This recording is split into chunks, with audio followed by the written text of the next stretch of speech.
إن الحمد لله نحمده ونستعينه ونستغفره ونؤمن به ونتوكل عليه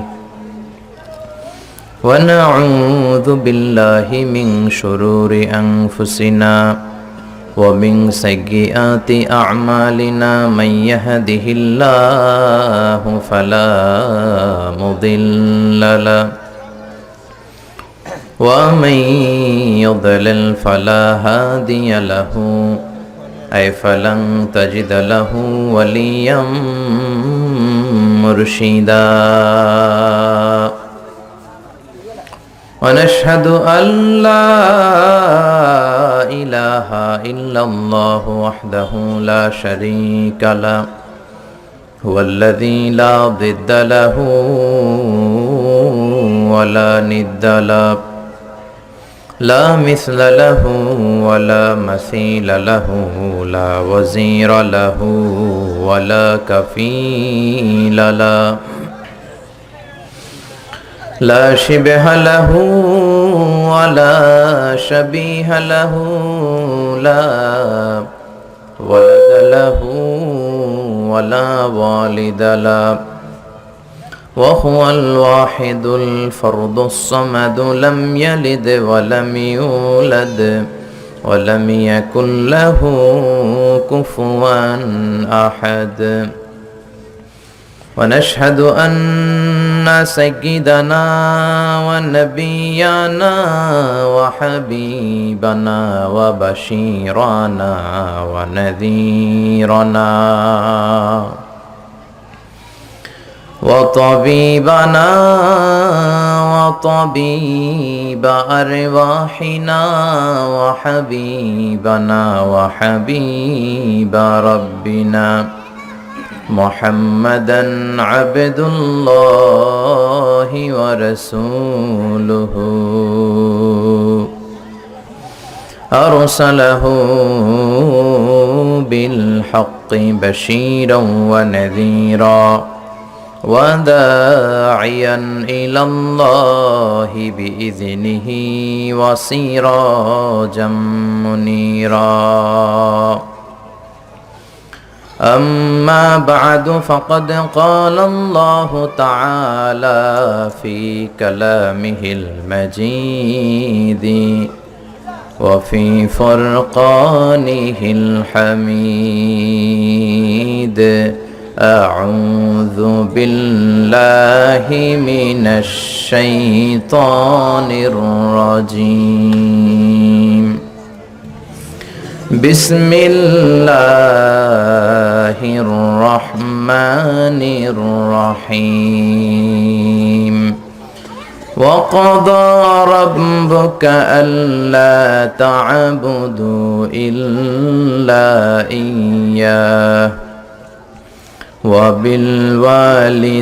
وبالوالدين إحسانا إن الله وملائكته يصلون على النبي يا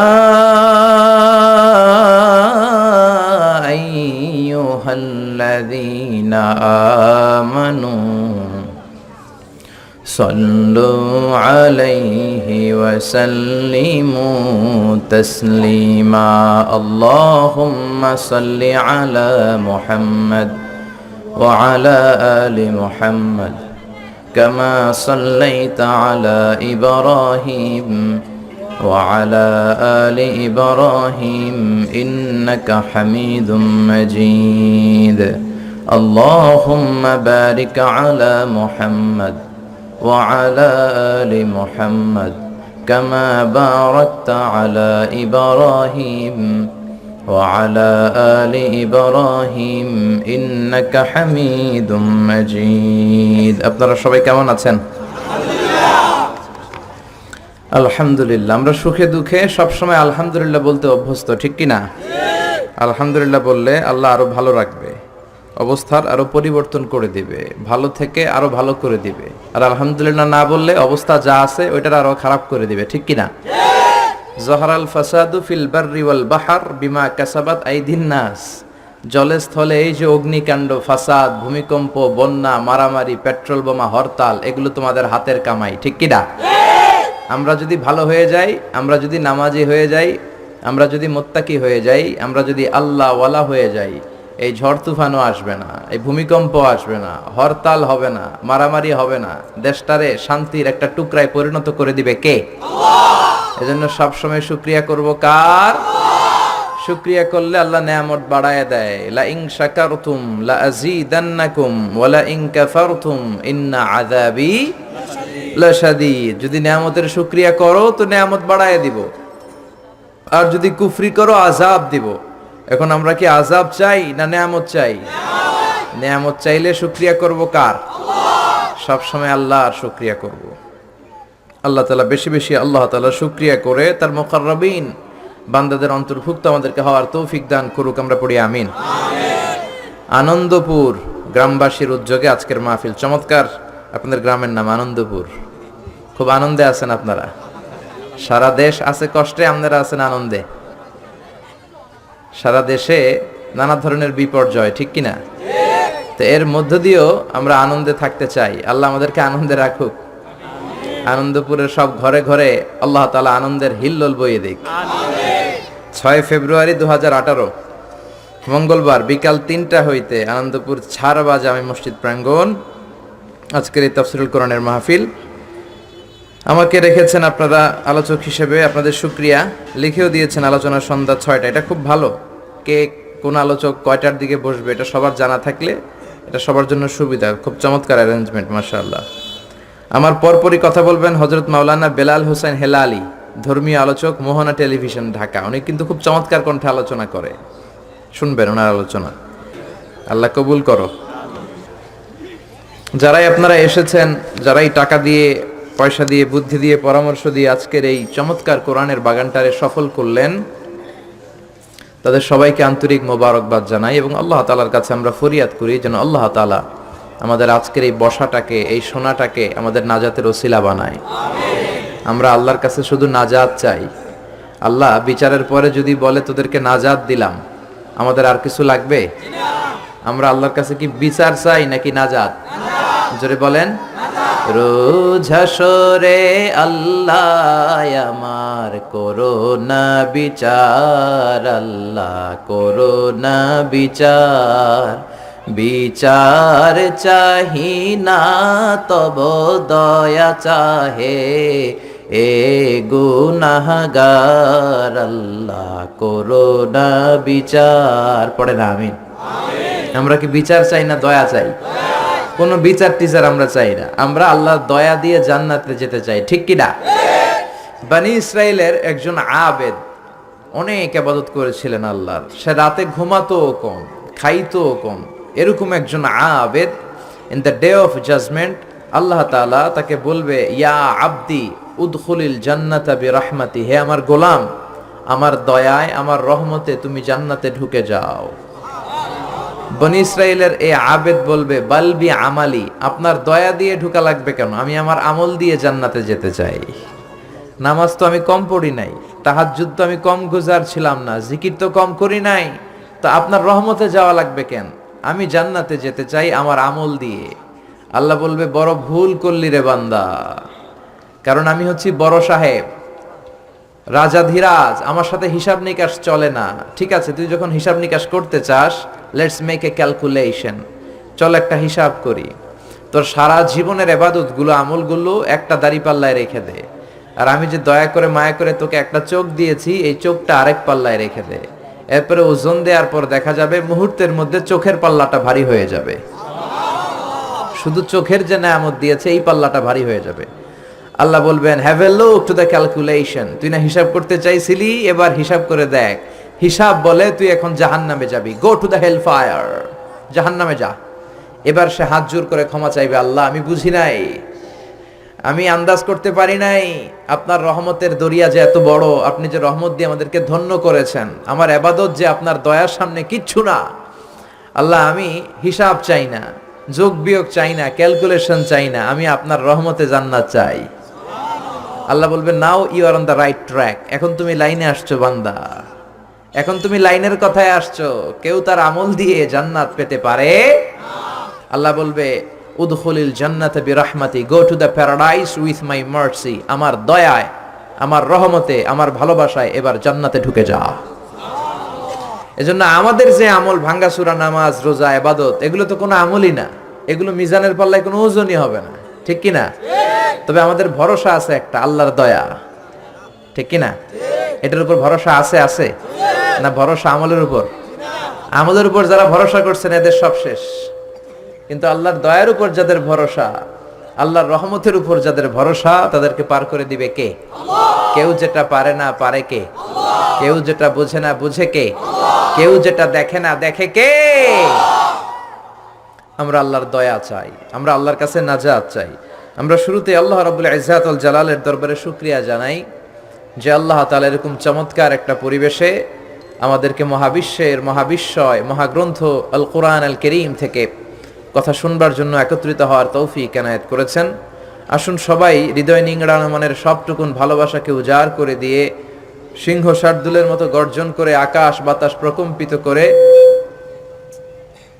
মন প্রাণ বুক মুখ একসাথে করে আমরা আওয়াজ করে পড়ে নিচ্ছি কালিমাতুশ শুকুর, আলহামদুলিল্লাহ। সবাই পড়েন রব্বানা লাকাল হামদ হামদান কাসীরান তাইয়িবান মুবারাকান ফীহি ইয়া রাব্বি লাকাল হামদু কামা ইয়ানবাগি লিজালালি ওয়াজহিকা ওয়া আযীমি সুলতানিকা লাকাল হামদু বিল ঈমান লাকাল হামদু বিল ইসলাম লাকাল হামদু বিল কোরআন। আমরা প্রশংসা করলাম কার? আল্লাহর প্রশংসা করতে ভালো লাগে সবার? আল্লাহর জিকির করতে ভালো লাগে? তাহলে আসেন আল্লাহরে তিনটা ডাক দিয়ে আমরা আলোচনা শুরু করব। আল্লাহরে ডাক দিব, আল্লাহু আকবার বলে ডাক দিব, তারপরে আমরা আলোচনা শুরু করব। আমার সাথে সাথে সবাই আওয়াজ করে তিনটা তাকবীর দিবেন, আওয়াজ তুলে পড়েন লিল্লাহি তাকবীর, লিল্লাহি তাকবীর, লিল্লাহি তাকবীর। আল্লাহ আমাদের স্লোগানকে তুমি কবুল করো, এই স্লোগানকে তুমি আমাদের নাজাতের ওসিলা বানাও। আমরা এখন সরাসরি যে বইটা থেকে কথা শুনবো, বইটার নাম সবাই বলবেন কি নাম? এই কোরআনে কোনো ভুল আছে? সন্দেহ আছে? এই কোরআন পড়লে আত্মাটারে ঠান্ডা করে দেয় কে? ওয়া ইযা তুলিয়াত আলাইহিম আয়াতু যাদাতহুম ঈমানা। এই কোরআনের তেলাওয়াত যখন কারো সামনে করা হয়, তখন মুমিনদের, ইমানদার, ইমানওয়ালা বান্দাদের অন্তরে ঈমান বেড়ে যায়, কলিজাটা ঠান্ডা হয়ে যায়, হৃদয়টা প্রশান্ত হয়ে যায়, ঠিক কিনা?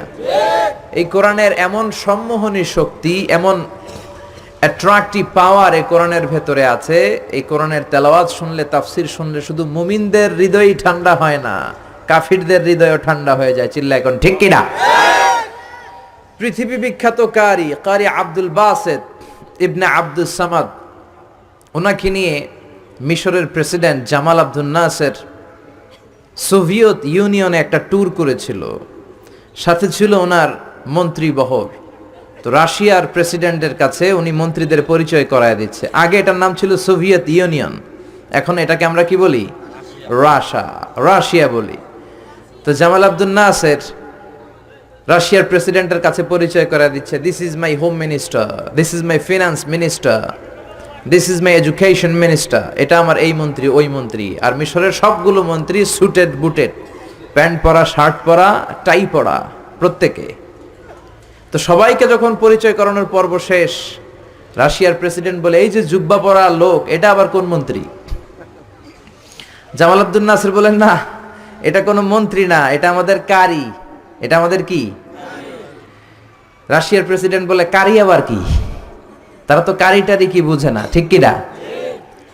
তো তৎকালীন মিশরের প্রেসিডেন্ট জামাল আব্দুল নাসের বুঝিয়ে দিল, উনি হচ্ছে আমাদের ধর্মীয় কিতাবের আবৃত্তিকারক, রিসাইটার অফ আওয়ার হোলি বুক কোরআন। আমাদের বিভিন্ন প্রোগ্রামে, বড় বড় কনফারেন্সে, বড় বড় অনুষ্ঠানে তিনি আমাদের ধর্মীয় কিতাব আবৃত্তি করে শোনান, আর এটা শুনলে আমাদের অন্তর ঠান্ডা হয়ে যায়। তো রাশিয়ার প্রেসিডেন্ট বলে, আজকে রাতেও তো আমাদের একটা প্রোগ্রাম আছে, তবে এটা বেলি ড্যান্সের প্রোগ্রাম। কিসের প্রোগ্রাম? রূপবানে নাচে কোমর দুলাইয়ার প্রোগ্রাম। ডান্স হবে, ডান্স ডান্স চলবে আর আমরা মদ খাবো। তো এক কাজ করি, আপনি যেহেতু কারি নিয়ে আসছেন, আজকে আমাদের এই নৈশভোজের ডান্স আমরা বন্ধ করে দিলাম। এই ডান্সের পরিবর্তে আমরা কোরআনের তেলাওয়াত শুনবো, আপনাদের ধর্মীয় গ্রন্থের তেলাওয়াত শুনবো আর মদ খাবো। তেলাওয়াত শুনবো আর কি খাবো? কি মিলাইছে দেখছেন? তেলাওয়াতও শুনবে আবার মদও খাবে।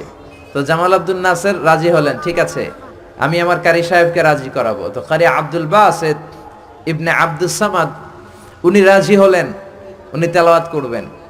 তো নৈশভোজে ওনাকে নিয়ে যাওয়া হলো। সিঙ্গাররা যেখানে বসে গিটার বাজায় আর গান গায়, উনি ওখানে বসে তেলাওয়াত করবেন। তো ওই দিনকার পুরো তেলাওয়াতটা উনি চোখ বন্ধ করে করেছিলেন। আর তেলাওয়াত শুরু করার আগে আল্লাহরে বলেছিলেন, আল্লাহ, এই লিডারগুলো সব ছিল কমিউনিস্ট লিডার। আল্লাহরে বলেছে, আল্লাহ আমার গলায় যত সুর তুমি দিয়েছো সব সুর উজাড় করে আমি তেলাওয়াত করব। তুমি কোরআনের এই পাওয়ারটা, এই রিদমটা, এই আকর্ষণটা এই কমিউনিস্ট লিডারদের অন্তরের ভিতরে তুমি ঢুকিয়ে দিও।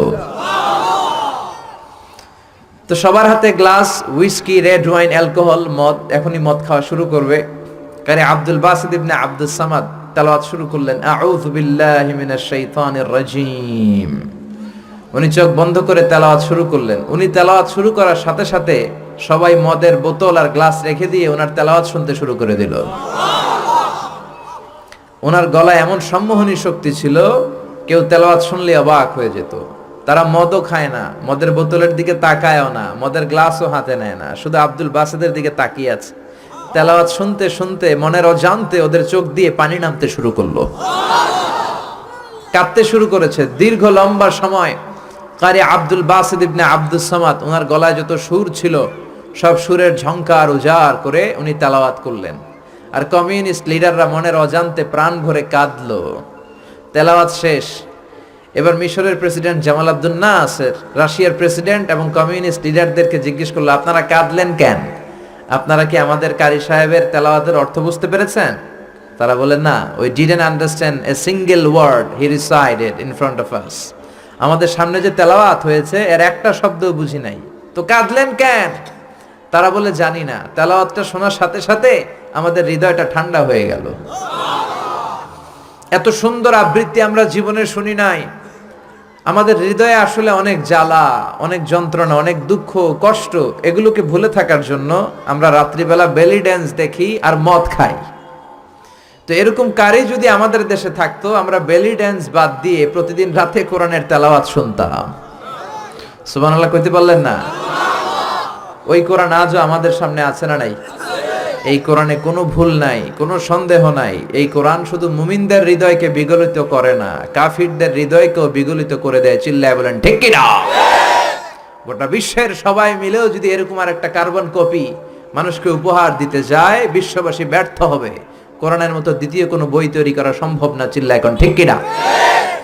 জাকির নায়েকের উস্তাজ আহমদ দিদাত, ওনার গুরু, একটা বই লিখেছেন, the ultimate miracle of the holy Quran. ওই বইয়ের ভেতরে উনি উল্লেখ করেছেন যে আমেরিকাতে সবচেয়ে পাওয়ারফুল যে কম্পিউটার ওদের মিলিটারি বেসে ইউজ হয়, ওইটার নাম হচ্ছে ক্রে-1 সুপার কম্পিউটার। আমেরিকার সেনাবাহিনীতে যারা চান্স পায় তাদের ম্যাথমেটিক্যাল ক্যালকুলেশন করার জন্য তারা এই ক্রে-1 সুপার কম্পিউটার ইউজ করে, পৃথিবীর সবচেয়ে পাওয়ারফুল কম্পিউটার। তো এই ক্রে-1 সুপার কম্পিউটারের মাইক্রোচিপসের ভেতরে কোরআনের তথ্য উপাত্তগুলো দিয়ে, যে ১৫০০ বছর আগে যখন গোটা বিশ্বে কোনো ইনফরমেশন টেকনোলজি ছিল না, এমন সময়ে কোরআন এত এত সায়েন্টিফিক ইন্ডিকেশনস নিয়ে প্রেডিক্ট করেছে। এই বিষয়গুলোকে কম্পিউটারের মাইক্রোচিপসে ঢুকিয়ে আমেরিকার সায়েন্টিস্টরা কমান্ড করেছে ক্রে-1 সুপার কম্পিউটারের মাইক্রোচিপসে যে, is it possible to create a book like Quran? এত তথ্য সমৃদ্ধ যেই বইটা ১৫০০ বছর আগে মহাবিশ্ব হাতে পেয়েছে, এরকম আরেকটা বই বর্তমান সময়ে তৈরি করা কি সম্ভব? কিন্তু ক্রে-1 সুপার কম্পিউটার অ্যানালাইসিস করে উত্তর দিয়েছে, ইয়েস, ইটস পসিবল, এটা সম্ভব, but you need to spend more than 63 octillion years. সম্ভব, তবে পৃথিবীর সব মানুষগুলোর 63 অক্ট্রিলিয়ন বছর চেষ্টা করতে হবে, এফোর্ট দিতে হবে, তাহলে মেবি পারহ্যাপস সম্ভবত কোরআনের মতো আরেকটা বই বানানো যেতে পারে। শুনে বিজ্ঞানীরা মহা খুশি। আরে এতদিন শুনছি কোরআন একটা অজেয় কিতাব, এটাকে জয় করা যায় না, এর মতো আরেকটা বানানো যায় না। এখন আমাদের তৈরি ক্রে 1 সুপার কম্পিউটার আমাদেরকে বিশ্লেষণ করে বলছে কোরআনের মতো আরেকটা বই নাকি বানানো সম্ভব। হোক না অক্ট্রিলিয়ন আর ফক্ট্রিলিয়ন, পারা তো যাবে, আমরা চেষ্টা করব। কিন্তু নিউমেরিক্যাল সায়েন্স বলে octillion is very dangerous to reach there for human being.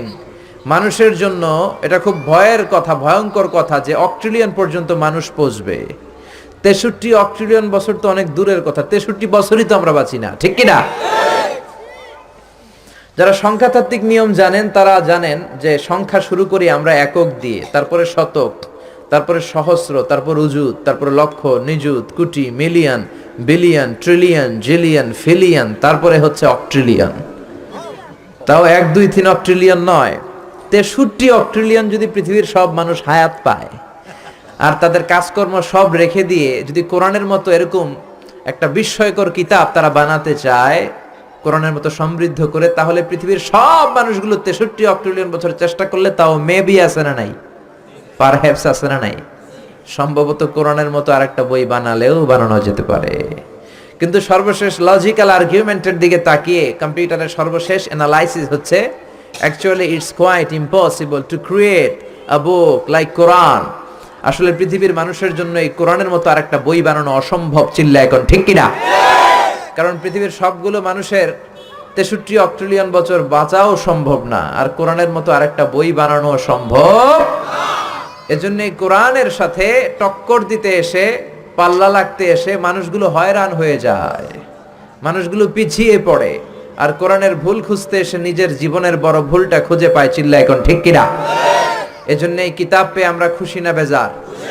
এই কিতাবের আহকামগুলো মানতে রাজি আছেন? এই কিতাবের পক্ষে যারা, আমরাও তাদের পক্ষে, জোরে কোন ঠিক কিনা? আর এই কিতাবের বিপক্ষে যারা, আমরাও তাদের বিপক্ষে, চিল্লায় বলেন ঠিক কিনা? আপনি কোরআনের পক্ষে থাকতে হলে কিছু কষ্ট সহ্য করতে হবে, কিছু ঝুঁকি সহ্য করতে হবে, কিন্তু এই ঝুঁকিটা আমাদেরকে জান্নাতের পথে নিয়ে যাবে, চিল্লায় বলেন ঠিক কিনা? কারণ দুঃখ কষ্ট আসলে আমাদেরকে আল্লাহ কষ্ট দেওয়ার জন্য দেয় না, আমাদের কোমরটারে সোজা করার জন্য দেয়, চিল্লায় বলেন ঠিক কিনা? এজন্য রাব্বুল আলামিন বলেন নাসরুম মিনাল্লাহি ওয়া ফাতহুন করিব ওয়া বাশশিরিল মুমিনিন। আল্লাহর পক্ষ থেকে সাহায্য আসবে, আল্লাহর পক্ষ থেকে বিজয় আসবে। ও মুমিনরা, তোমরা সুসংবাদ নাও, সাহায্য করার মালিক একজন, তিনি কে? আল্লাহ। আমরা বিশ্বাস করি ওয়ামান নাসরু ইল্লা মিন ইনদিল্লাহিল আজিজিল হাকিম।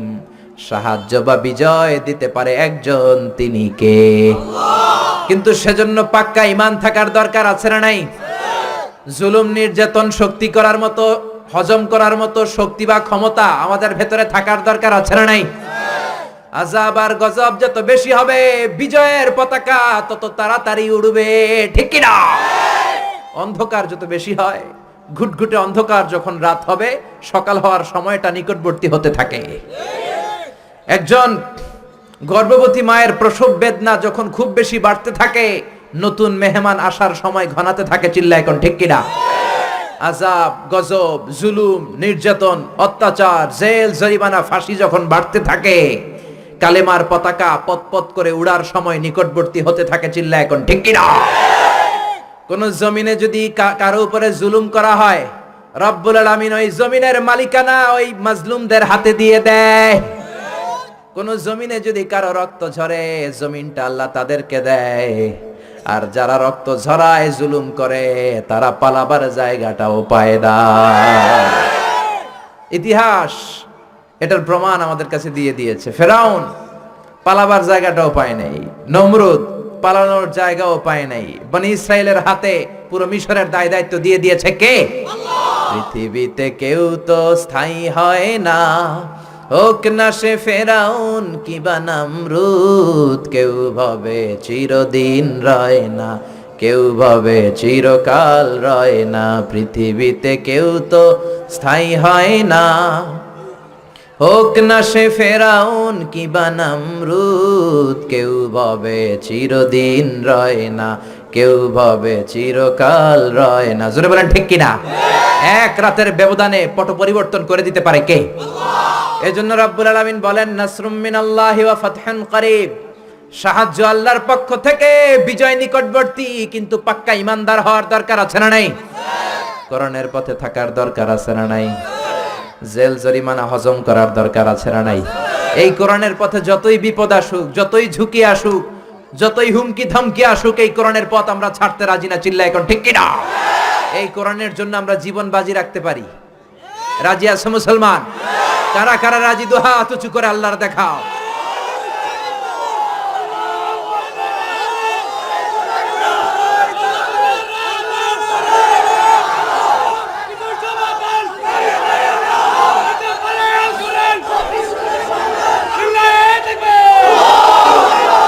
আমরা আল্লাহর কাছে ফরিয়াদ করি, সব ধরনের ভয় ভীতি জেল জরিমানাকে উপেক্ষা করে আমরা যেন কোরআনের পথে থাকতে পারি। আল্লাহ তুমি তৌফিক দাও। আমাদের এই ইচ্ছাটাকে তুমি আরো মজবুত করে দাও, জান্নাতি হওয়ার উপযোগী করে দাও। আর জোরে পড়ে আমিন। আমি আমার খুতবার শুরুতে সূরাতু বনী ইসরাইল থেকে একটা আয়াত তেলাওয়াত করেছি। এই আয়াতের আলোকে এই চমৎকার সন্ধ্যায় আপনাদের সামনে কিছু কথা উপস্থাপন করার চেষ্টা করব, যদি আল্লাহ তাআলা তৌফিক দেয়। আমরা পড়ি ইনশাআল্লাহ। আমি আপনাদের খেদমতে সূরাতু বনী ইসরাইলের 24 নম্বর আয়াত তেলাওয়াত করেছি।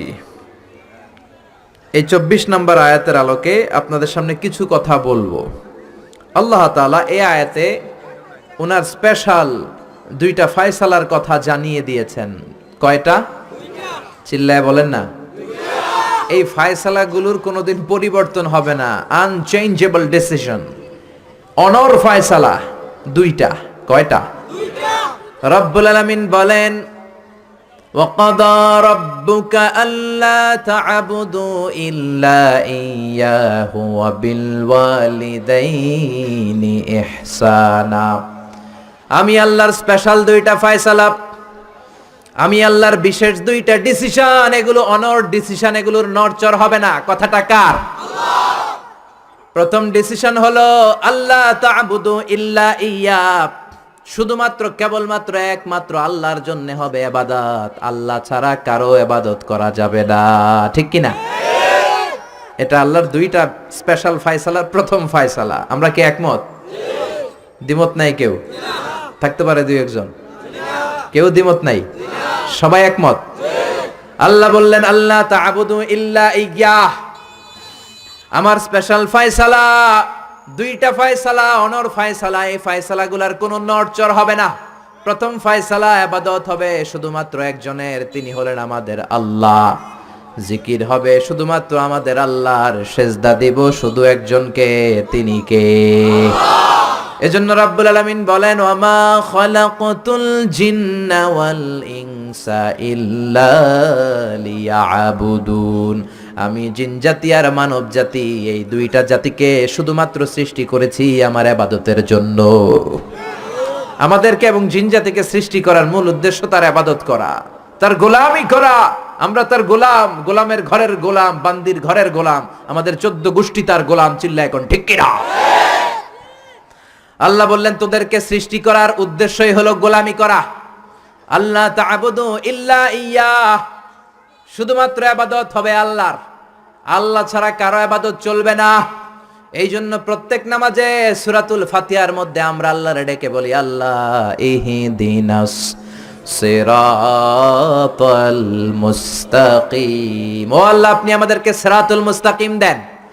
প্রতিদিন আমরা বলতে থাকি, যখন থেকে নামাজ শুরু করেছি তখন থেকে আল্লাহর কাছে একটাই ফরিয়াদ, রব্বুল আলামিন আপনি আমাদেরকে সিরাতুল মুস্তাকিম দেন। আল্লাহ ডেকে বলে, গোলাম আমার ইবাদত যদি একনিষ্ঠভাবে করে থাকো তাহলে এটাই হলো সিরাতুল মুস্তাকিম।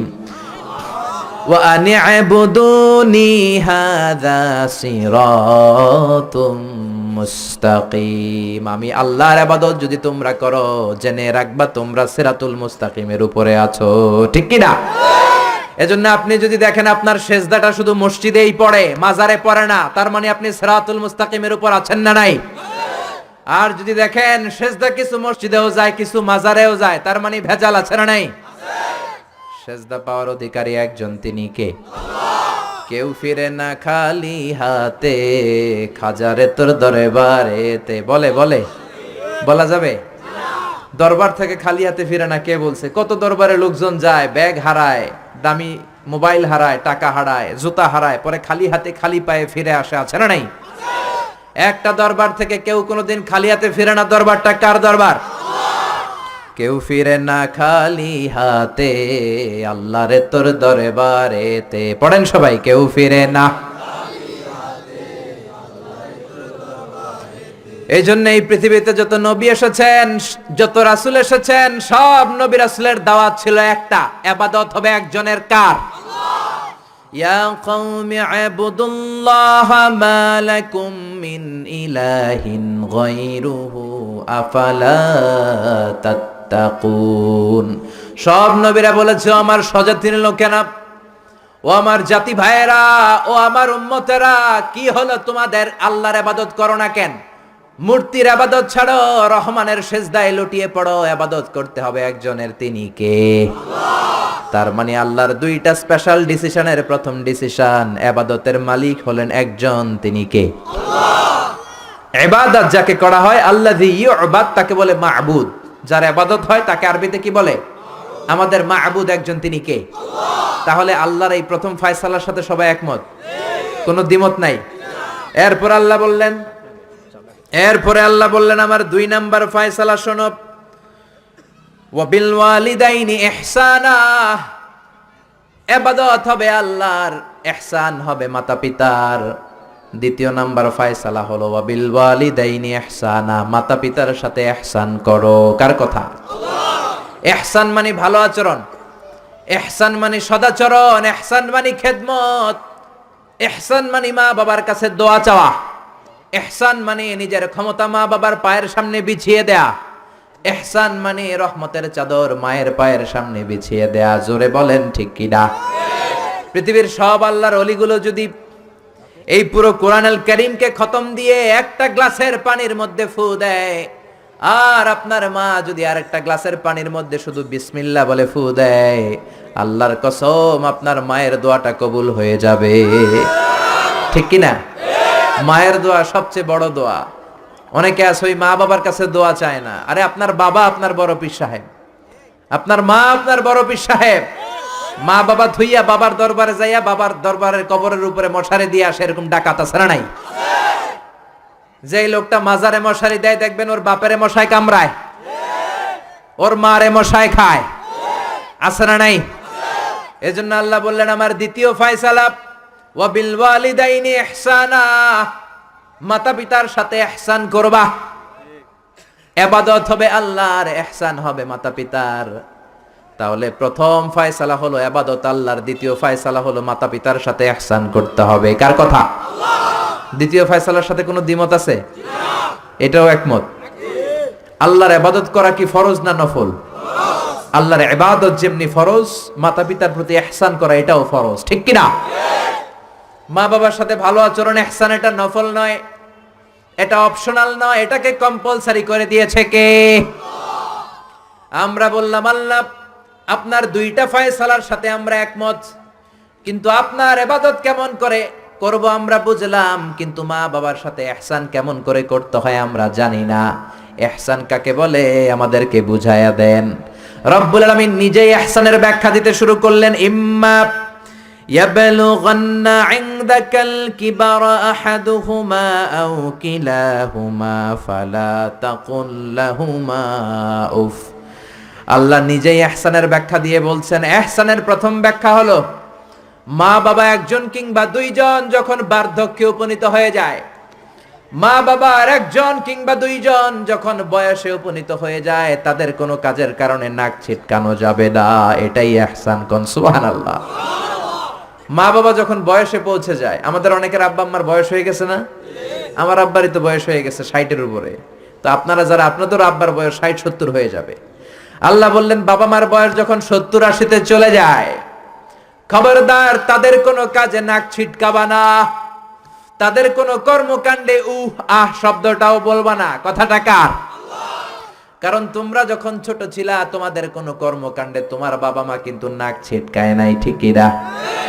আমরা যখন ছোট ছিলাম, মা বাবারে জ্বালা যন্ত্রণা দিতাম, তখন কিন্তু আমাদেরকে মা বাবা ঘর থেকে বের করে দেয় নাই। দিয়েছে? আপনার কত আগের স্মৃতি মনে আছে? আপনার বয়স যখন 3, কি কি ঘটছিল মনে আছে? তো 3 বছর যদি মনে না থাকে, বয়স যখন 2 ছিল ওইটা মনে আছে? বয়স যখন 1 ছিল, যন্ত্রণা জ্বালা যন্ত্রণা তো ওই সময় করছেন বেশি, ঠিক কি না? শীতের রাতে ডান দিকে আমার মা আমারে শোয়ালো, খেয়াল করে বুঝেন। মাঘ মাসের কনকনে প্রচন্ড শীত, পেশাব করে ডান দিকটা ভিজিয়ে দিয়েছি, মা আমারে ঘর থেকে বের করে দেয় নাই। আদর করে সোহাগ করে যত্ন করে আমার মা আমারে বাম দিকে রেখেছে, আবার বাম দিকে পেশাব করে ভিজিয়ে দিয়েছি, ঘর থেকে বের করে দেয় নাই। রাত 3টার দিকে আমার মা বাম দিক থেকে উঠিয়ে তার বুকের মধ্যে আমারে রেখেছে। রাত 3টার দিকে পেশাব করে আমার মায়ের বুকটা আমি 3টার দিকে ভিজিয়ে দিলাম। আমার মা তখন আমারে ঘর থেকে বের করে দেয় না, ইয়েতিমখানায় ফেলে আসে নাই, রাস্তায় ফেলে আসে নাই। রাত 3টার দিকে শাড়িটা চেঞ্জ করে, জামাটা চেঞ্জ করে আবার বুকে নিয়ে ঘুমাতে গিয়েছে, ঠিক কিনা? এজন্য আল্লাহ বুঝাতে চাইলেন ইহসান কারে বলে। শোনো শোনো, ওই বাবা মা যখন বয়স 70 হয়ে যাবে, ওই বাবা মার বয়স যখন 80 হয়ে যাবে, খবরদার খবরদার বাবা মার কোনো কাজে নাক ছিটকাবা না, উফ শব্দটাও করবা না। তোমরা যখন জ্বালাতন করেছো, বাবা মা তোমাদেরকে ঘর থেকে বের করে দেয় না, ইয়েতিমখানায় রেখে আসে নাই। এখন বয়সের কারণে বাবা মা যদি জ্বালাতন করে, বাবা আর মারে বৃদ্ধাশ্রমে রেখে এসো না, ঠিক কিনা? ছেলে আমার মস্ত মানুষ, মস্ত অফিসার, মস্ত ফ্ল্যাটে যায় না দেখা এ পারে ও পার, নানান রকম জিনিস আর আসবাব দামি দামি, সবচেয়ে কম দামি ছিলাম একে মাত্র আমি। ছেলের আবার আমার প্রতি অগাধ সম্ভ্রম, আমার ঠিকানা তাই বৃদ্ধাশ্রম, ঠিক কি না? এজন্য আল্লাহ ডেকে বললেন খবরদার বাবা মারে বৃদ্ধাশ্রমে রেখে এসো না। তোমাদের জ্বালা যন্ত্রণা বাবা মা সহ্য করেছে, তোমারে ঘর থেকে বের করে দেয় না, ইয়েতিমখানায় রেখে আসে নাই। এজন্য বাবা মা যদি ঘরের মধ্যে পেশাব করে, পায়খানা করে পরিষ্কার করবা, তাহলে তোমার জীবনটারে উজালা করে দিবে কে? আল্লাহ। বৃদ্ধাশ্রমে রেখে আসা যাবে? বাবা মারে যদি বৃদ্ধাশ্রমে রেখে আসো, মনে রাখবা তোর কপালে বৃদ্ধাশ্রমে জুটবে না। তুমি যদি বাবা মারে বৃদ্ধাশ্রমে রেখে আসো, তুমি বয়স্ক হলে তোমার কপালে বৃদ্ধাশ্রম নাই, ঠিক কি না? ভাঙ্গা থালা হাতে নিয়ে তুমি রাস্তায় ভিক্ষা করে খাবা। এজন্য আল্লাহ বললেন ইহসানের প্রথম ব্যাখ্যা, ইম্মা ইয়াবলুগান্না ইনদাকাল কিবারা আহাদুহুমা আও কিলাহুমা ফালা তাকুল লাহুমা উফ। বাবা মা যখন বার্ধক্যে উপনীত হয়, তাদের কোনো কাজে নাক ছিটকাবা না, উফ শব্দটাও করবা না, উহ আহ এটাও বলা যাবে না। কথাটা কার? ইহসানের 2 নাম্বার ব্যাখ্যা, ওয়ালা তানহারহুমা, আব্বা আম্মারে ধমক দিও না। কিছু ডাকা আইতাছে, মায়েরে ধমক দেয়, মায়েরে ডাকে বুড়া, বাবারা ডাকে বুড়া, মায়েরে ডাকে বুড়ি, আছে না নাই? কেমন করে মা বাবারে তুমি বুড়া বুড়ি ডাকো? তারা তো বুড়া বুড়ি হয়েছে তোমার কারণে, তোমারে মানুষ করতে যে তারা তাদের জীবন যৌবন সব হারিয়েছে, তোমারে লেখাপড়া করাতে যে তারা তাদের জমিন হারিয়েছে, তোমাকে বিদেশ পাঠাতে যে তারা তাদের ভিটে মাটি হারা হয়েছে। কিছু লোক আছে এলাকার সবার সাথে খুব মিষ্টি আলাপ, বন্ধু বান্ধবের সাথে খুবই ভদ্রতা, কিন্তু ঘরে ঢুকলেই মায়ের সাথে ঝিড়কি দিয়ে কথা বলে, ধমক দিয়ে কথা বলে, এরকম বেয়াদব আছে না নাই? আল্লাহ বললেন ওয়ালা তানহারহুমা, ধমক দিও না, তোমার সব আমলগুলো বাতিল করে দিবে কে? ওয়ালা তানহারহুমা ওয়া কুল লাহুমা কওলান কারীমা, বরং বাবা মার সাথে কোমল আচরণ করো। যত ভদ্রতা তুমি জানো, যত নম্রতা তুমি শিখেছো, যত কার্টিসি তুমি জানো, সব কার্টিসি বাবা মার সাথে মেনটেন করবা। যত সফটলি কথা বলা যায়, যত কোমল ভাবে কথা বলা যায়, যত মোলায়েম ভাষায় কথা বলা যায়, বলতে হবে কার সাথে? জোরে বলেন রাজি আছেন তো? রাজি আছেন? এরপর আল্লাহ বললেন ওয়াখফিদ লাহুমা জানাহায যুল্লি মিনার রাহমাতি ওয়া কুর রাব্বিরহামহুমা কামা রাব্বায়ানি সাগীরা। ওয়াখফিদ লাহুমা জানাহায যুল্লি মিনার রাহমা, বাবা মার জন্য রহমতের চাদর বিছিয়ে দাও। তোমার যত সম্পদ আছে মা বাবার পায়ের সামনে বিলিয়ে দাও, তোমার জীবনে বরকত দিবে কে? আল্লাহ। এজন্য প্রথম বেতন পেলে টাকাটা দিবেন মায়ের হাতে, গিফট কিনলে আগে দিবেন মাকে, বউরে দিবেন না ওটা বলতেছে না, বউরে তো দিবেনই, কিন্তু আগে মায়ের হাতে কিছু দিবেন, তাহলে আপনার ইনকামে বরকত দিবে কে? আল্লাহ। আর বাবা মা একজন কিংবা 2 জন যদি দুনিয়া থেকে বিদায় নেয়, বাবা মার কবরের সামনে দাঁড়িয়ে চোখের পানি ছেড়ে তোমরা পড়ো রব্বির হামহুমা কামা রব্বায়ানি সগীরা ওয়া কুর রব্বির হামহুমা কামা রব্বায়ানি সগীরা। কবরের সামনে দাঁড়িয়ে আল্লাহরে বলেন, আল্লাহ বাবা মা ছোটবেলা যেমনি আমাদেরকে আদর দিয়ে সোহাগ দিয়ে ভালোবাসা দিয়ে আগলে নিয়েছে, আমার বাবা মা ইন্তেকাল করার কারণে তোমার কাছে যাওয়ার পরে তুমিও আদর আর ভালোবাসা দিয়ে আমার বাবা মাকে কাছে টেনে নিও। পড়ে না আমিন? আর জোরে পড়ে না আমিন? এজন্য আল্লাহর ফয়সালা দুইটা। জোরে বলেন কয়টা? সবাই বলেন। ঘুম আসছে তো জিমাই পড়েন কেন? ফয়সালা কয়টা? এক নাম্বার ফয়সালা ইবাদত হবে একজনের, তিনি কে? দুই নম্বরে খেদমত করতে হবে কার? বিশ্বনবী বললেন এই পৃথিবীতে যত ভালো আমল আছে তার মধ্যে শ্রেষ্ঠ ভালো আমল হচ্ছে মা বাবার খেদমত, বিররুল ওয়ালিদাইন। এক সাহাবী বললেন আইয়ুল আমালি আফদাল ইয়া রাসূলুল্লাহ, ও নবী সবচেয়ে ভালো আমল কোনটা? বিশ্বনবী বললেন সবচেয়ে ভালো আমল তিনটা। জোরে কোন কয়টা? তিনটা। এক নম্বরে আসসালাতু ফি ওয়াক্তিহা, সময় মতো নামাজ। যেখানে আজান হবে ওই জায়গায় নামাজ পড়ার দরকার আছে না নাই? সালাতে কায়েম করো, সালাতে কায়েম করো, হবে সম্মানী তুমি, হবে জান্নাতি তুমি, হবে সম্মানী তুমি, হবে জান্নাতি তুমি, দিবে কাল হাসরে শীতল ছায়া আরশে আজিম, রব্বিয়াল আলা রব্বিয়াল আযীম। ঠিক কি না? এক নাম্বার ভালো আমল হচ্ছে সময় মতো নামাজ। দুই নাম্বার সবচেয়ে ভালো আমল হলো বিররুল ওয়ালিদাইন, মাতা পিতার খেদমত করা। তিন নম্বরে সবচাইতে ভালো আমল হলো আল জিহাদ ফি সাবিলিল্লাহ, আল্লাহর রাস্তায় জিহাদ করা। সুবহানাল্লাহ। তার মানে এই পৃথিবীর সবচাইতে তিনটা ভালো আমলের মধ্যে মা বাবার সাথে খেদমত করাটা আছে না নাই? এই পৃথিবীর সবচেয়ে ভালো আমল যে তিনটা, এর মধ্যে মা বাবার খেদমত করাটাও আছে। ঠিক কি না? আর এক হাদিসে বিশ্বনবী বললেন মা বাবার খেদমত করা জিহাদের চেয়ে বেশি সওয়াবওয়ালা। এক সাহাবী আসলেন, জা রাজুলুন ইলা রাসূলিল্লাহ ইয়াস্তাযিনুহুল জিহাদ, এসে বললেন ও নবী জিহাদে যেতে চাই, জিহাদে যাওয়ার অনুমতি দেন। বিশ্বনবী বললেন ও সাহাবী ঘরে আব্বা আম্মা আছে নাকি? সাহাবী বললেন আছে। বিশ্বনবী বললেন ফাফিহিমা ফাজাহিদ, ঘরে যাও বাবা মার খেদমত করো, বাবা মার খেদমত করলে ঘরে বসেই জিহাদের সওয়াব পাবা। বাবা মার খেদমত করলে ঘরে বসেই জিহাদের সওয়াব পাওয়া যায়। চিল্লায় পড়েন আল্লাহু আকবার। এজন্য বাবা মা খুশি হলে আরশের মালিক খুশি, বাবা মা নারাজ তো আরশের মালিক নারাজ। এজন্য বিশ্বনবী বলতেন রেদার রাব্বি ফি রেদাল ওয়ালিদ, বাবা মা যদি খুশি হয় আল্লাহ খুশি হয়।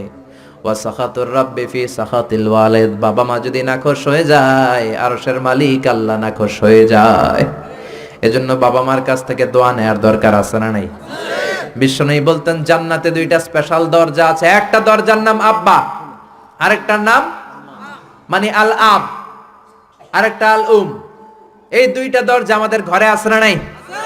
এজন্য বিশ্বনবী বলতেন দুইটা দরজা তোমাদের ঘরে আছে, হুমা জান্নাতুকা ওয়া নারুক, বাবা মাই তোমার জান্নাত, বাবা মাই তোমার জাহান্নাম। এজন্য বাবা মার সাথে কেমন আচরণ করবা তোমাদের decision, the decision is yours. তুমি ডিসাইড করবা তুমি জান্নাতে যাবা না জাহান্নামে যাবা। আপনি কপালে যত সেজদা দেন, যত কপাল কালো বানান, যতগুলো হজ করে আল হজ টাইটেল লাগান, যত যাকাত দেন, যত আমল করেন, আপনার মা যদি আপনার উপর নাখোশ হয়ে আল্লাহর কাছে বদদোয়া দেয়, আপনার সব আমলগুলোরে বরবাদ করে দিবে কে? আল্লাহ। এজন্য বাবা মা যদি হিন্দু হয়, বাবা মা যদি নাস্তিক হয়, তারপরও মা বাবার দোয়ার দরকার আছে না নাই? বাংলাদেশে এরকম অনেক হিন্দু ফ্যামিলি আছে, ছেলে মুফাসসিরে কোরআনের তাফসীর শুই না, মুফাসসিরের হাতে হাত রেখে কালিমা পড়ে মুসলমান। এরকম হিন্দু ছেলে আছে না নাই? কিন্তু বাবা মা মুসলমান হয় নাই। এখন বাবা মার সাথে খারাপ আচরণ করা যাবে? বাবা মা যদি হিন্দু হয়, বৌদ্ধ হয়, বাবা মা যদি খ্রিস্টান হয়, সে তোমার বাবা মা। ঠিক কি না? বিশ্বনবীর শালীর নাম আসমা। কি নাম? আসমা বিনতে আবি বকর, বুখারীর বর্ণনা। বিশ্বনবীর কাছে এসে বললেন নবী আনা মুসলিমা, আমি মুসলিম, ওয়া উম্মি মুশরিকা, আমার মা মুশরিক, আফাসিলুহা, এখন আমি কি করব? আমার মায়ের সাথে ভালো আচরণ করব নাকি খারাপ আচরণ করব? বিশ্বনবী বললেন, খবরদার সিলিহা, তোমার মায়ের সাথে তুমি ভালো আচরণ করবা। বাবা মা মুশরিক হোক, কাফের হোক, তাদের দোয়া, তাদের আশীর্বাদের দরকার আছে না নাই? সাইয়েদনা ইব্রাহিম জালিল কাদের পয়গাম্বর, ঠিক কিনা? উলুল আজমি মিনার রুসুল, খলিলুল্লাহ, মুসলিম মিল্লাতের জাতির পিতা, চিল্লায় কোন ঠিক কিনা? কিন্তু ওনার আব্বারে উনি কালেমার দাওয়াত দিতে পারে নাই, দেওয়ার পরেও মানে নাই বাবার নামাজ। তারপরে উনি বাবার সাথে খারাপ আচরণ করেছে নাকি? মোলায়েম ভাষায়, কোমল ভাষায়, আদবের সাথে বাবার ডেকে বলেছে, ইয়া আবাতি লিমা তা'বুদু মা লা ইয়াসমা'ু ওয়া লা ইউবসিরু ওয়া লা ইউগনি আনকা শাইআ। ও আমার সম্মানিত পিতা, কেন ওই মূর্তির ইবাদত করেন? 10টা হাত এরকম বের করে দিয়ে দাঁড়ায় থাকে, জিহ্বা বের করে, সামনে থাকে মিষ্টি, রসমালাই, দুধ, কিচ্ছু খেতে পারে না, মাছি বসলেও তাড়াতে পারে না, ঠিক কিনা? কেন এই মূর্তির পূজা করেন? কেন এই পুতুলের ইবাদত করেন? যে এই পুতুল কানে শোনে না, চোখে দেখে না, নিজের গায়ের মাছিটা নিজে তাড়াতে পারে? বাবারে আদর করে, যত্ন করে, সম্মান দিয়ে বুঝালেন, কিন্তু বাবার সাথে কি সাইয়েদনা ইব্রাহিম খারাপ আচরণ করেছে? জোরে বলেন, খারাপ আচরণ করেছে? এজন্য বিশ্বনবী বললেন, খবরদার, মা বাবা কত রহমত থাকলে মানুষ বোঝে না, যখন চলে যায় তখন বোঝে, কিন্তু তখন বুঝলে লাভ হয় না, ঠিক কিনা? যতদিন বাবা মা বেঁচে থাকে বটবৃক্ষের মতো ছায়া দিয়ে থাকে, ছাতার মতো মাথার উপর দাঁড়িয়ে থাকে। অমিয়া, বন্ধু চলে গেলে বন্ধু পাওয়া যায়, ওয়াইফ চলে গেলে ওয়াইফ পাওয়া যায়, টাকা চলে গেলে টাকা পাওয়া যায়। জনম দুঃখিনী মা যদি দুনিয়া ছেড়ে চলে যায়, মারে আর পাওয়া যায় নাকি? ওগো মা, তুমি এই ধরনের শ্রেষ্ঠ নেয়ামত, তোমারই পদ তলে রয়েছে জান্নাত। ওগো মা, তুমি এই ধরনের শ্রেষ্ঠ নেয়ামত, তোমারই পদ তলে রয়েছে জান্নাত। সুবহানাল্লাহ। এজন্য মায়ের দোয়া এমন দোয়া কখনো ফিরে না। গুলি মারলে গুলি মিস হয়, ড্রোন হামলা করলে মিস হয়, ব্যালিস্টিক ক্ষেপণাস্ত্র মারলে মিস হয়, অ্যাটম বোমা মারলে মিস হয়, মায়ের দোয়া মিস হয় নাকি? কথা কন, বিশ্বাস হয়? একটু সন্দেহ সন্দেহ লাগে? Any confusion, any doubt? লা শাক্কা ফি, কোনো সন্দেহ নাই, লা রাইবা ফি, চিল্লা এখন ঠিক কি না? মায়ের দোয়া এমন দোয়া, মায়ের দোয়াটাও কবুল, বদ দোয়াটাও কবুল, ঠিক কি না? যদি এমন হতো শুধু দোয়াটা কবুল, তাহলে দোয়া না করুক, সমস্যা নাই, কিন্তু বদ দোয়া করলেও কবুল করে কে? বদ দোয়া কবুল হয়ে গেলে সমস্যা আছে না নাই? এজন্য মা বাবার সাথে ভালো আচরণ করব। বাবা মার ছেলে মেয়েদের দৃষ্টান্ত তরমুজ আর ছুরির মতো। মা বাবা হলো ছুরি, ছেলে মেয়ে তরমুজ। তরমুজ নিচে রেখে উপর থেকে ছুরি মারলে তরমুজ কেটে যায়, আবার ছুরি নিচে রেখে উপর থেকে তরমুজ ফেললেও তরমুজ কেটে যায়। উভয় অবস্থায় তরমুজের ক্ষতি হয়, ছুরির কিছু হয়। কথা বুঝতে পেরেছেন? এই জন্য যত বড় আল্লাহর ওলি আপনি হন না, মা বাবা বদদোয়া দিলে কিন্তু লেগে যাবে, ঠিক কি না? বনি ইসরায়েলের একজন আবেদ ছিল, নাম জুরাইজ। নাম কি? বুখারীর বর্ণনা, প্রামাণ্য বর্ণনা আপনাদেরকে শোনাচ্ছি। জুরাইজ, সে একজন অনেক বড় আল্লাহর ওলি। তাহাজ্জুদের নামাজ পড়তো রাতে। তাহাজ্জুদের নামাজ ছাড়া আল্লাহর ওলি হওয়া যায়? কথা বলেন। ومن الليل فتهجد به نافلة لك عسى أن يبعثك ربك مقاما محمودا। তাহাজ্জুদের নামাজ যদি আপনি পড়েন, আপনার মর্যাদা বাড়িয়ে দিবে কে? আল্লাহ। এ আল্লাহর ওলি জুরাইজ থাকতেন পাহাড়ের উপর। পাহাড়ের উপরে তাহাজ্জুদের নামাজ পড়ছেন। ইন দা মিন টাইম ওনার মা ওনাকে ডেকেছে, ইয়া জুরাইজ আশরিবনি ময়া, পানি খাওয়া। জুরাইজ মনে মনে ভাবে, হায় হায়, নামাজের মধ্যে দাঁড়ালাম, এখনই মায়ের তৃষ্ণা লাগলো, কি করব? মায়ের ডাকে সাড়া দেব নাকি নামাজ চালিয়ে যাব? জুরাইজ মনে মনে ভাবে, কিছুক্ষণ পরে যে মাকে পানি খাওয়াবো, আগে নামাজটা পড়ি। কিছু সময় পর তার মা আবার ডাক দিল, ইয়া জুরাইজ। জুরাইজ আবার বিপদে পড়ে যায়, হায় হায়, কি করব? নামাজ পড়বো নাকি মারে পানি খাওয়াবো? আবার সিদ্ধান্ত নিল, না না, নামাজটা শেষ করে যাব। 3 বার ডাকার পরে জুরাইজ নামাজের কারণে মায়ের ডাকে সাড়া দেয় নাই। মায়ের মনের মধ্যে দুঃখ লেগেছে, মা তার মনে কষ্ট পেয়েছে। মুহূর্তের মধ্যে মা 2টা হাত তুলে আল্লাহর কাছে বদদোয়া দিয়েছে। কবুল করে নিয়েছে কে? ওই যে বলছি মায়ের দোয়াও কবুল, বদদোয়াও। এটা কি মুফাসসিরে কোরআন নাকি হাফেজ না মাওলানা না আল্লাহর ওলি, ইট ডাজন্ট ম্যাটার, ওইটা কোনো বিষয় না। দোয়া করলেও কবুল, বদদোয়া তো কবুল। চিল্লা এখন ঠিক কি না? উনি দোয়া করলেন, আল্লাহুম্মা লা তুমিথু ইল্লা আন তুরিয়াহুল মুমিসাত। ও আল্লাহ, তিনবার ডাকলাম, পানি খাওয়ালো না। আমার মনে বড় দুঃখ লেগেছে। আল্লাহুম্মা লা তুমিথু ইল্লা আন তুরিয়াহুল মুমিসাত। আমি বদদোয়া দিলাম, বেশ্যা নারীর ফিতনায় না ফেলে জুরাইজকে মরণ দিও না।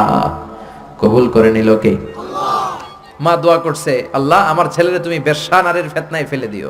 ঠিক তার 3 দিন পরে এক বেশ্যা নারী এসে তার দরজায় নক করতে শুরু করছে। তাহাজ্জুদের নামাজের পর জুরাইজ দরজা খুলে দেখে এক বেশ্যা নারী। বেশ্যা নারী বলে, দেখো আমি কত সুন্দরী, অনন্যা, সুস্নিগ্ধা, প্রিয়ংবদা, সুহাসিনী, সুকেশিনী, সুভাসিনী, অসূর্যম পশা, কাক পক্ষীও টের পাবে না, কেউ জানবে না তুমি আমার সাথে অপকর্ম করো। আল্লাহর ওলি জুরাইজ বলে, খবরদার, ওয়াল আয়াযু বিল্লাহ, আমি একজনকে ভয় পাই, তিনি কে? আল্লাহরে যারা ভয় পায় তাদের দ্বারা এই কাজ করা সম্ভব না, দূর হয়ে যা। আল্লাহর ওলি জুরাইজের সাথে সুবিধা করতে না পেরে বেশ্যা পাহাড় থেকে নেমে যায়। নেমে দেখে পাহাড়ের নিচে রাখাল শোয়া। রাখাল রে ঘুম থেকে উঠিয়ে বেশ্যা বলে, আমি কত সুন্দরী দেখো। রাখাল মনে মনে কয়, পাইছি তোরে। রাখাল আর বেশ্যা মিলে অপকর্ম করে জিনায় লিপ্ত হয়ে যায়। গভীর রাতে দুইজন জিনা অপকর্ম করে, ব্যভিচার করে। আর ব্যভিচারের ফসল হিসেবে ওই বেশ্যা নারীর পেটের ভিতরে কিছুদিনের মধ্যেই সন্তান দিয়ে দেয় কে? দিন গড়িয়ে রাত আসে, মাস যে বছর আসে। 3 মাস যাওয়ার পর বেশ্যা নারীর পেটটারে উঁচা করে দিছে কে? এবার এলাকার লোকেরা ধরেছে, তুই তো বিয়ে করস নাই, পেটে বাচ্চা আসলো কেমনে? You didn't get married, so from where did you get the baby? তোমার বিয়ে হয় নাই, তোমার হাজবেন্ড নাই, তোমার পেটে বাচ্চা আসলো কেমনে? বেশ্যা বলে, আমার পেটের বাচ্চার বাবা হচ্ছে ওই আল্লাহর ওলি জুরাইজ। জুরাইজ আমার সাথে অপকর্ম করেছে রাতের আধারে, কেউ দেখে নাই। সবাই মিলে জুরাইজ রে ধরো, এটা ভণ্ড। কথাটা হাসানা মিসা? কত পার্সেন্ট মিসা? সবাই কয়, হায় হায়, এতদিন ভাবতাম আল্লাহর ওলি, এখন দেই ভণ্ড। দিনের বেলা তুমি জুব্বা পরো, তোমার কাছে পানি পড়ার জন্য যাই, আর রাতের বেলা অপকর্ম। আজকে তোর ভণ্ডামি ছুটামো। উপর মে পাক সাফ, আন্দার মে খালাত মালাত। উপর দিয়া তুমি অনেক ভালো জুরাইজ, ভিতরে তোমার এত গোলমাল। উপর দিয়া ফিটফাট, ভিতর দিয়া সদরঘাট। আজকে তোর সদরঘাট বের করো। সবাই লাঠি ছোটা নিয়ে তার গির্জা ভাঙতে গিয়েছে। গির্জা ভেঙে মাটির সাথে মেসাকার, কলার ধরে টেনে হিঁচড়ে জামিনে নামানোর পরে জুরাইজ বলে, কি অপরাধ করলাম? ওইটাই তো কইলি না, মারস কেন? কয়, তুই একটা ভণ্ড। তুই কি? জুরাইজ বলে, কি অপরাধ করেছি বলো? সবাই বলে, তুমি আল্লাহর ওলি সেজে বসে আছো, জুব্বা পরে ভাব ধরেছো, রাতের আধারে অপকর্ম করেছো। এই বেশ্যা নারীকে তুমি গর্ভবতী করেছো। এই বেশ্যা নারীর পেটের ভেতরে যে সন্তান, এইটার বাবা হইলি তুই জুরাইজ। জুরাইজ কয়, খাইছে? কি বিপদে বললাম, আমি তো চিনি নাই বেশ্যাকে। জুরাইজ বলল, ঠিক আছে, কি করবা? সবাই কয়, তোর ডেথ পেনাল্টি, মৃত্যুদণ্ড। কি দণ্ড? যুগে যুগে মৃত্যুদণ্ড আছে না নাই? মৃত্যুদণ্ড। এখনই তোমার শিরোচ্ছেদ করা হবে। জুরাইজ বলে, ঠিক আছে, শিরোচ্ছেদ করবার সমস্যা নাই। শিরোচ্ছেদ করার আগে 2 রাকাত নামাজ পড়ার অনুমতি দাও। কয় রাকাত? আল্লাহর ওলি জুরাইজ চোখের পানি ছেড়ে 2 রাকাত নামাজ পড়ে আল্লাহর ডেকে বলে, আল্লাহ তুমি যদি এক হও, তুমি যদি কাদের হও, তুমি যদি সব ক্ষমতার মালিক হও, আজকে এই বেশ্যার পেটের বাচ্চাটার ইঙ্গিত করে একটা প্রশ্ন করব, তুমি পেটের বাচ্চার মুখের জবান খুলে দিবা। আল্লাহ পারে? এই ছোট্ট বাচ্চার জবান খুলে দিতে পারবে? এত ক্ষমতা আল্লাহর। হাজার হাজার মানুষ দাঁড়িয়ে আছে। 2 রাকাত নামাজের পর জুরাইজ বেশ্যারে ডেকে বলে, বেশ্যা দিকে আয়, তোর পেটের বাচ্চার বাবাকে। কয়, আননে। জুরাইজ কয়, সর্বনাশ। এবার বলে, আরো কাছে আয়। কাছে আসার পরে বেশ্যার পেটের দিকে ইঙ্গিত করে পেটের বাচ্চারে ডেকে বলে, কুলমান হুয়া আবুক, তোমার বাবাকে বলো। সবাই হাসে। সবাই কয়, পেটের বাচ্চা, 3 মাসের বাচ্চা, এটা তো মানুষই হয় না, এটা এখন রক্ত মাংসে ছোট্ট একটা গোশতের টুকরো, এটা কথা বলবে কেমনে? জুরাইজ ডেকে বলল, পেটের বাচ্চা, তুমি যদি এক আল্লাহর আদেশে মায়ের পেটে এসে থাকো, তোমারে প্রশ্ন করব, তুমি উত্তর দাও। মান হুয়া আবুক, হু ইজ ইউর ফাদার? তোমার পিতাকে? হাজার হাজার মানুষকে তাজ্জব করে বেশ্যার পেটের ভেতর থেকে মানুষের মতো আওয়াজ আসতে শুরু করলো। পেটের ভেতর থেকে ছোট্ট বাচ্চা বলে, আনতাল আস্তাবি, আপনি আমার বাবা নন। ওই যে সিপাহি দাঁড়ায় আছে, আর রাই হুয়া আবি, ওই রাখাল হলো আমার বাবা। আল্লাহু আকবার। সবাই বলে, জুরাইজ তুমি তো ভণ্ড না, আসলে আল্লাহর ওলি, আমাদেরকে মাফ করে দাও, তোমার গির্জা আমরা স্বর্ণ দিয়ে বানায় দেব। জুরাইজ বলে, স্বর্ণ দিয়ে বানানোর দরকার নাই, মাটি দিয়ে বানায় দিলেই চলবে। ও মিয়া, এত বড় আল্লাহর ওলি, উনিও মায়ের বদদোয়া থেকে রেহাই পায় নাই। বুঝতে পেরেছেন? মায়ের বদদোয়ার কারণে অপদস্থ হওয়া লেগেছে। চিল্লায় বলেন ঠিক কি না? এজন্য কত বড় নেয়ামত যে আমাদের ঘরে আছে আমরা নিজেরা চিনি না। হাদিয়া দিবেন আগে আম্মারে দিবেন, বেতন পেলে আগে মায়ের হাতে দিবেন, বাবার হাতে দিবেন, আপনার জীবনটারে উজালা করে দিবে কে? কি রহমত, কি বরকত, কি নেয়ামত ঘরে রেখেছে আল্লাহ, আমরা চিনলাম না। ঠিক কি না? বিশ্বনবী মসজিদ নববীর প্রথম মিম্বারে পা রেখে আওয়াজ করে বললেন আমিন। দ্বিতীয় মিম্বারে পা রেখে আওয়াজ করে বললেন আমিন। তৃতীয় মিম্বারে পা রেখে আওয়াজ করে বললেন আমিন। সাহাবারা বললেন, ও নবী, তিনবার কেন আমিন বললেন বুঝি নাই। বিশ্বনবী বললেন, প্রথম মিম্বারে যখন পা রেখেছি, জিব্রাইল এসে বলেছে, রমজান পাওয়ার পরেও ইবাদত করে যে গুনাহ মাফ করতে পারে নাই, তার উপর আল্লাহর লানত। আমি বিশ্বনবী বলে দিয়েছি আমিন। দ্বিতীয় মিম্বারে পা রেখেছি, জিব্রাইল এসে বলেছে, আমি বিশ্বনবীর নাম শোনার পরেও যারা আমার উপরে দুরূদ পড়ে নাই, তাদের উপরে আল্লাহর লানত। আমি নবী বলে দিয়েছি আমিন। সবাই পড়েন সাল্লাল্লাহু আলাইহি ওয়াসাল্লাম। তিন নাম্বার মিম্বারে পা রাখার পরে জিব্রাইল এসে বলে, মা বাবা একজনকে কিংবা দুইজনকে বার্ধক্যে উপনীত পাওয়া অবস্থায়, বয়স্ক অবস্থায়, পাওয়া অবস্থায় মা বাবার খেদমত করে যারা জান্নাত কামাতে পারে নাই, তাদের উপর আল্লাহর লানত। আমি বলেছি আমিন। এজন্য মা বাবার খেদমত করলে জান্নাতটারে উন্মুক্ত করে দিবে কে? আল্লাহ। বিশ্বনবী বললেন, মা বাবা দুইজনের সাথেই ভালো আচরণ করবা, বিশেষ করে মায়ের সাথে। কার সাথে? এক সাহাবী বললেন, বুখারীর বর্ণনা, মান হাক্কু বিহুসনি সাহাবাতি ইয়া রাসূলুল্লাহ, সবচেয়ে বেশি ভালো আচরণ কার সাথে করব? বিশ্বনবী বললেন, উম্মুক, মায়ের সাথে। তারপরে বললেন মায়ের সাথে, তারপরে বললেন মায়ের সাথে, তিনবার বললেন মায়ের সাথে। আরেক বর্ণনা এসেছে চারবার বললেন মায়ের সাথে, পঞ্চমবারে বললেন তোমার পিতার সাথে। বাবার চেয়ে মায়ের মর্যাদা বেশি না কম? আল্লাহ বললেন বাবার চেয়ে মায়ের মর্যাদা অনেক বেশি। তার কারণ হলো, মা যে কষ্ট সহ্য করেছে বাবা ওইটা করে নাই। ঠিক কিনা? হামালাতহু উম্মুহু, বাবা তোমারে পেটে ধরে নাই, পেটে ধরেছে কে? দুই নম্বরে বললেন ওয়াহানান আলা ওয়াহান, বোঝার পরের বোঝা, যন্ত্রণার পরের যন্ত্রণা 10 মাস 10 দিন বাবা সহ্য করে নাই, করেছে কে? তিন নম্বরে বললেন ওয়াফিসালুহু ফি আমাইন, 2 বছর বাবা দুধ খাওয়ায় নাই, দুধ খাওয়ালো কে? 2 বছর আপনি দুধ খাইছেন, তার মানে কত লিটার দুধ আপনি খেয়েছেন, কত গ্যালন, কত গ্লাস দুধ আপনি খেয়েছেন, কোনো হিসাব আছে? বিশ্বনবী ধমক দিয়ে বললেন, লাউ কাতাআতা জিলদাক, জিলদ মানে কি? চামড়া। লাউ কাতাআতা জিলদাক, তোমার চামড়াগুলো কেটে রোদে শুকিয়ে যদি মায়ের পায়ের 2টা জুতা বানিয়ে দাও, ওই যে ছোট্টবেলায় 1 ঢোক দুধ তুমি খেয়েছিলা, ওই একটা ঢোক দুধের শোধ আদায় হবে নাকি? মায়ের একেধারে দুধের দাম, কাটিয়া গায়ের চাম, পাপস বানাইলে ঋণের শোধ হবে না, এমন দরদি ভাবে কেউ হবে না আমার মা গো। ঠিক কি না? মায়ের দুধের শোধ আদায় হবে? জোরে বলেন আদায় হবে, আদায় হবে। যেদিন আমাদেরকে জন্ম দিলেন কতটা কষ্ট সহ্য করেছেন, মনোযোগ দিয়ে শোনেন। মেডিকেল সায়েন্টিস্টরা বলে কোন সুস্থ মানুষ তার দেহে 45 ইউনিটের বেশি ব্যথা সহ্য করতে পারে না। একজন তাজা সুস্থ মানুষ তার দেহে 45 ইউনিট পেইন একবারে সহ্য করতে পারে। ব্যথার মাত্রা যদি 45 ইউনিটের বেশি হয়, লোকটা হয় বেহুশ নয় মরে যাবে। আমার আর আপনার মা আমাদেরকে জন্ম দিতে যে 57 ইউনিটেরও বেশি ব্যথা সহ্য করেছেন, 57 unit plus. Can you imagine? এটা কি কল্পনা করতে পারেন? কল্পনা করতে পারেন? 57 ইউনিটেরও বেশি যেই ব্যথাটা কোনো অ্যাক্সিডেন্টে আপনার দেহের 20টা হাড্ডি একসাথে ভেঙে গেলে যত ব্যথা, তার চেয়েও বেশি ব্যথা। চিল্লায় এখন আল্লাহু আকবার।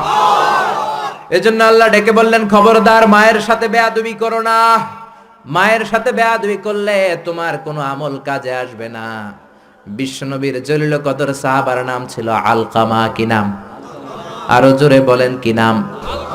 আলকামা অসুস্থ, ইন্তেকাল করবে, মুমূর্ষ, কিন্তু মুখ দিয়ে কালেমা বেরোয় না।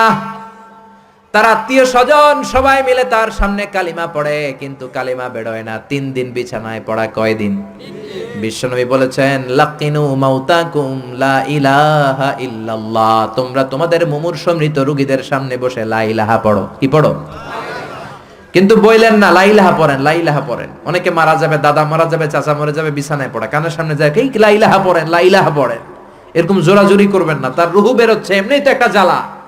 আবার যদি আপনি চাপাচাপি করেন, সে যদি বলবে না পড়ুম না, ঝামেলা আছে না নাই? এজন্য বিশ্বনবী বললেন, জোরাজুরি করো না, কানের সামনে যে আস্তে আস্তে তার সামনে যে পড়তে শুরু করে দাও, লা ইলাহা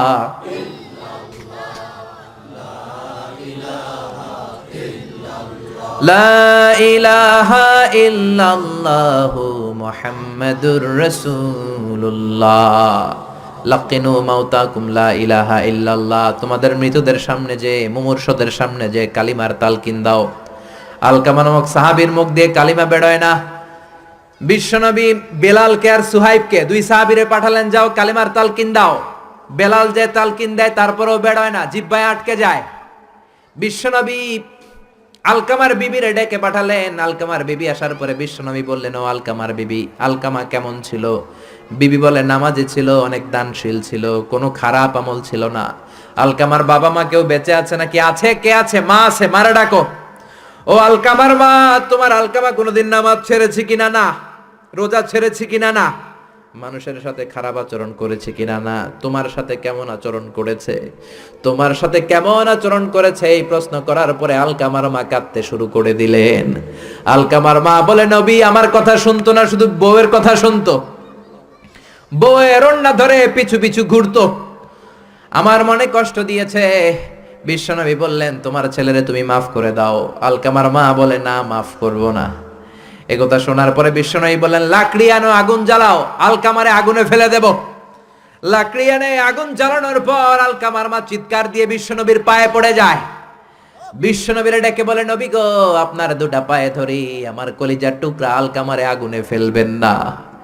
আলকামা আমার নার ছেড়া ধন, আমার কলিজার টুকরা। ও নবী, অনেক কষ্ট দিয়েছে আমার মনে, কিন্তু আগুনে ফেলবেন না। আগুনে ফেলার জন্য ওরে আমি পেটে ধরি নাই, আগুনে ফালানোর জন্য ওরে আমি মানুষ করি নাই। ও নবী, আমার আলকামারে আগুনে পড়বেন না। জান জান, আমি আমার আলকামারে মাফ করে দিলাম। বিশ্বনবীর সামনে দাঁড়িয়ে আলকামার মা যখন মাফ করে দেওয়ার ঘোষণা দিল, বিশ্বনবী সাক্ষী, সাহাবীরা সাক্ষী, আলকামা চিৎকার করে পড়তে শুরু করলো, লা ইলাহা ইল্লাল্লাহু মুহাম্মাদুর রাসূলুল্লাহ সাল্লাল্লাহু আলাইহি সাল্লাম। কালেমা পড়ে শেষ নিঃশ্বাস ত্যাগ করেছে। চিল্লায় কোন আল্লাহু আকবার। এজন্য মা বাবার খেদমতের দরকার আছে না নাই? সাইয়েদনা ইব্রাহিম ওনার ছেলেকে রেখে আসলেন মরুভূমিতে, মক্কার জমিনে। তার বিবি হাজরা সহ হাজার মারা গেল। সাইয়েদনা ইসমাইল বড় হলেন, তাগড়া যুবক। বুখারীর বর্ণনা, জুরহুম নামক কওমের একটা মেয়েকে বিয়ে করে সুখের সংসার করলেন। আল্লাহ বললেন, ইব্রাহিম যাও যাও, তোমার ছেলেরা দেখতে যাও। বুখারীর বর্ণনা, সাইয়েদনা ইব্রাহিম ইসমাইলের বাড়িতে দেখা করতে গেলেন, বেড়াতে গেলেন। সাইয়েদনা ইসমাইল বাড়িতে নাই, বনে গিয়েছে শিকার করতে। কি করতে? সব নবীরা নিজ হাতে কামাই করে খেয়েছেন, ঠিক কিনা? শিকার করতে গিয়েছেন। সাইয়েদনা ইব্রাহিম দরজার পাশ থেকে সালাম দিলেন, আসসালামু আলাইকুম। ভেতর থেকে কর্কশ কণ্ঠে, ঝাঁঝালো কণ্ঠে, রাগ মাখা কণ্ঠে একটা মেয়ে উত্তর দেয়, আলাইকুমুস সালাম। সাইয়েদনা ইব্রাহিম বললেন, কাইফা হালুকি ইয়া উম্মি, ও মা তুমি কেমন আছো? মেয়েটা ভিতর থেকে বলে, বেশি ভালো নাই। দিনকাল কেমন চলে? কয় সুবিধার না। খাওয়া দাওয়া হয়নি? কয় না, হয় না। আমনে কেডা? সাইয়েদনা ইব্রাহিম বলে, আমারে চিনবা না? ইদা জাআ যাওজুকি মিনাল গাবা, তোমার স্বামী যখন বন থেকে ফিরবে, ফাকরাই আলাইহি সালাম, তোমার স্বামীর একটা সালাম দিবা। ওমরিহিয়া ইগাইরা আতাবাতা বাবিহি, আর বলবা ঘরের দরজার চৌকাঠ যেন পাল্টে ফেলে। চলে গেলেন। বিকেল বেলা সাইয়েদনা ইসমাইল চলে আসলেন। আসার পরে বিবি বলে একটা বুড়া আইছিল। বুড়া কে আইছিল? সাইয়েদনা ইসমাইল বলে বুড়া আসবে কোত্থেকে, কেন এসেছে, কি জন্য এসেছে, কি বলেছে? তার স্ত্রী বলতে লাগলো আপনারে সালাম দিয়েছে। ওয়ালাইকুম আসসালাম, আর বলেছে আপনি যেন ঘরের দরজার চৌকাঠ যেন পাল্টে ফেলেন।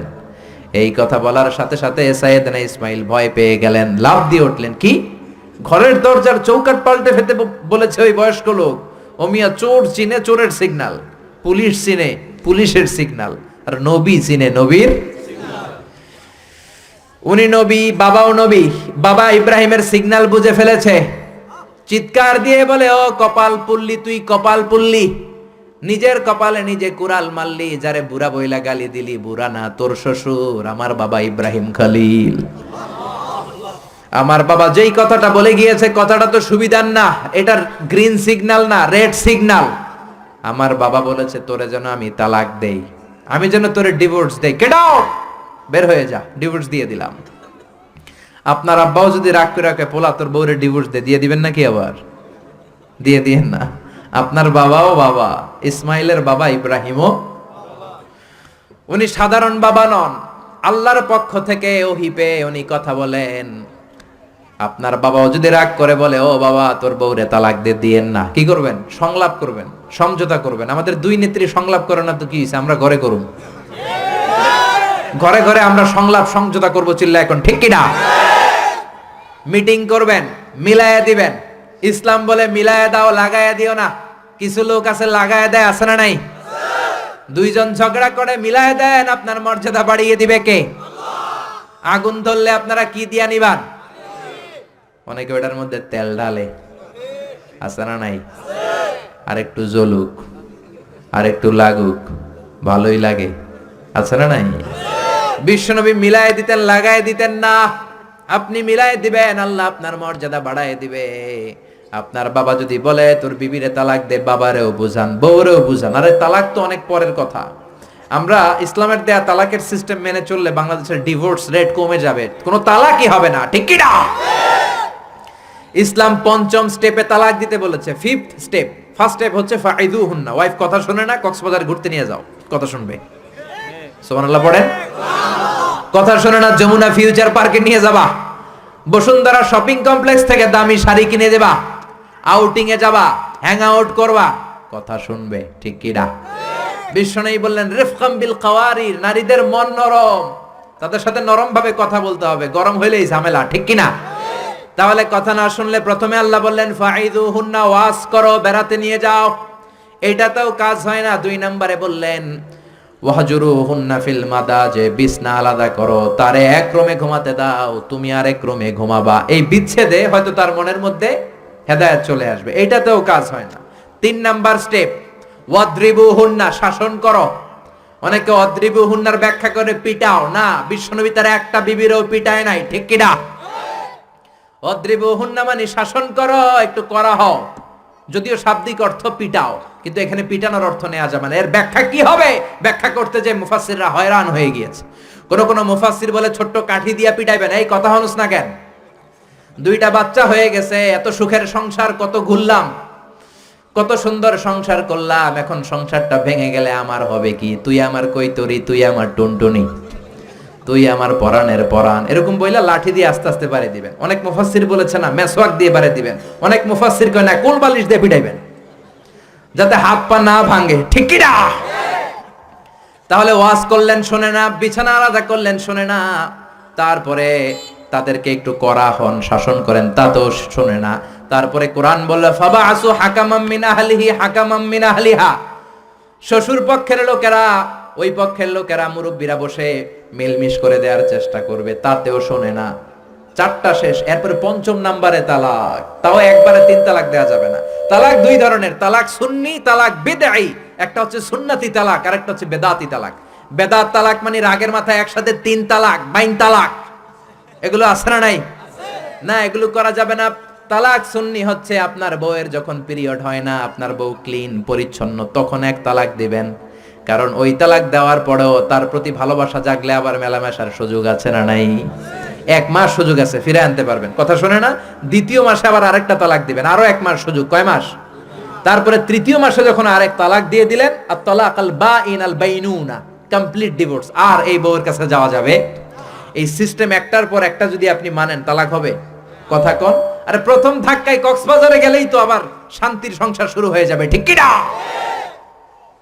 এজন্য ধাপে ধাপে ওমরে ফারুকের জামানায় এক লোক তার স্ত্রীকে 100 তালাক দিছে। বউ এসে বিচার দিছে, আমার জামাই আমার 100 তালাক দিছে। 100 তালাক দিছে, নিয়ে আসো তোমার হাজবেন্ড রে। নিয়ে আসা হলো, কিরে কয় তালাক দিছস? কয় 100। কি লেগে দিছস? দিবি 3টা। দিছস 100টা, কারণ কি? কয় মেজাজ গরম আছিল। ওমরে ফারুক বলে, দাঁড়া বিচার করে দিচ্ছে, 3 তালাকে তোর বউ তালাক, বাকি 97 তালাক তোর পিঠের উপরে পড়বে। এরকম নিয়ম যদি বাংলাদেশে থাকে, উল্টা পাল্টা তালাক হবে? জোরে বলে। এজন্য আপনার বাবা ও বাবা ইসমাইলের বাবা ইব্রাহিম, সৈয়দনা ইব্রাহিম বললেন তালাক দাও, ইসমাইল তালাক দিয়ে দিলেন। ঘটনা মনে আছে তো, না ভুলে গেছেন? তালাক দিয়ে দিলেন, নতুন বিয়ে করলেন। 3 বছর পর আবার সৈয়দনা ইব্রাহিম দেখা করতে আসলেন। আজকেও সৈয়দনা ইসমাইল বাড়িতে নাই, বনে গিয়েছে শিকার করার জন্য। আজকেও সৈয়দনা ইব্রাহিম এসে সালাম দিল, আসসালামু আলাইকুম। আজকে জাদুমাখা কণ্ঠে, মধুমাখা কণ্ঠে, সুরেলা কণ্ঠে একটা মেয়ে উত্তর দিল, ওয়া আলাইকুমুস সালাম। জিজ্ঞেস করলো, কাইফা হালুক ইয়া উম্মি, মা কেমন আছো? মেয়ে কয়, আলহামদুলিল্লাহ আলা কুল্লি হাল, সব সময় আমরা ভালো আছি। সুবহানাল্লাহ কইবেন না? দিনকাল কেমন যায়? কয় খুব ভালো। খাবার দাবার? কয় খুব ভালো। আপনি কে? আমার চিনবা না? মেয়ে বলে, আপনারে আমি চিনতে চাই। এই মরুভূমিতে কেউ কোনোদিন আমাদের খবর নেয় না। কে আপনি? মুরব্বী বাজান, দয়ালু মানুষ, আমাদের খোঁজ খবর নেয়ার জন্য এসেছেন। বাইরে রোদ্রের মধ্যে দাঁড়িয়ে আছেন কেন? ভিতরে আসেন। সৈয়দনা ইব্রাহিম ঢুকতে চায় না, মেয়েটা জোরাজুরি শুরু করেছে।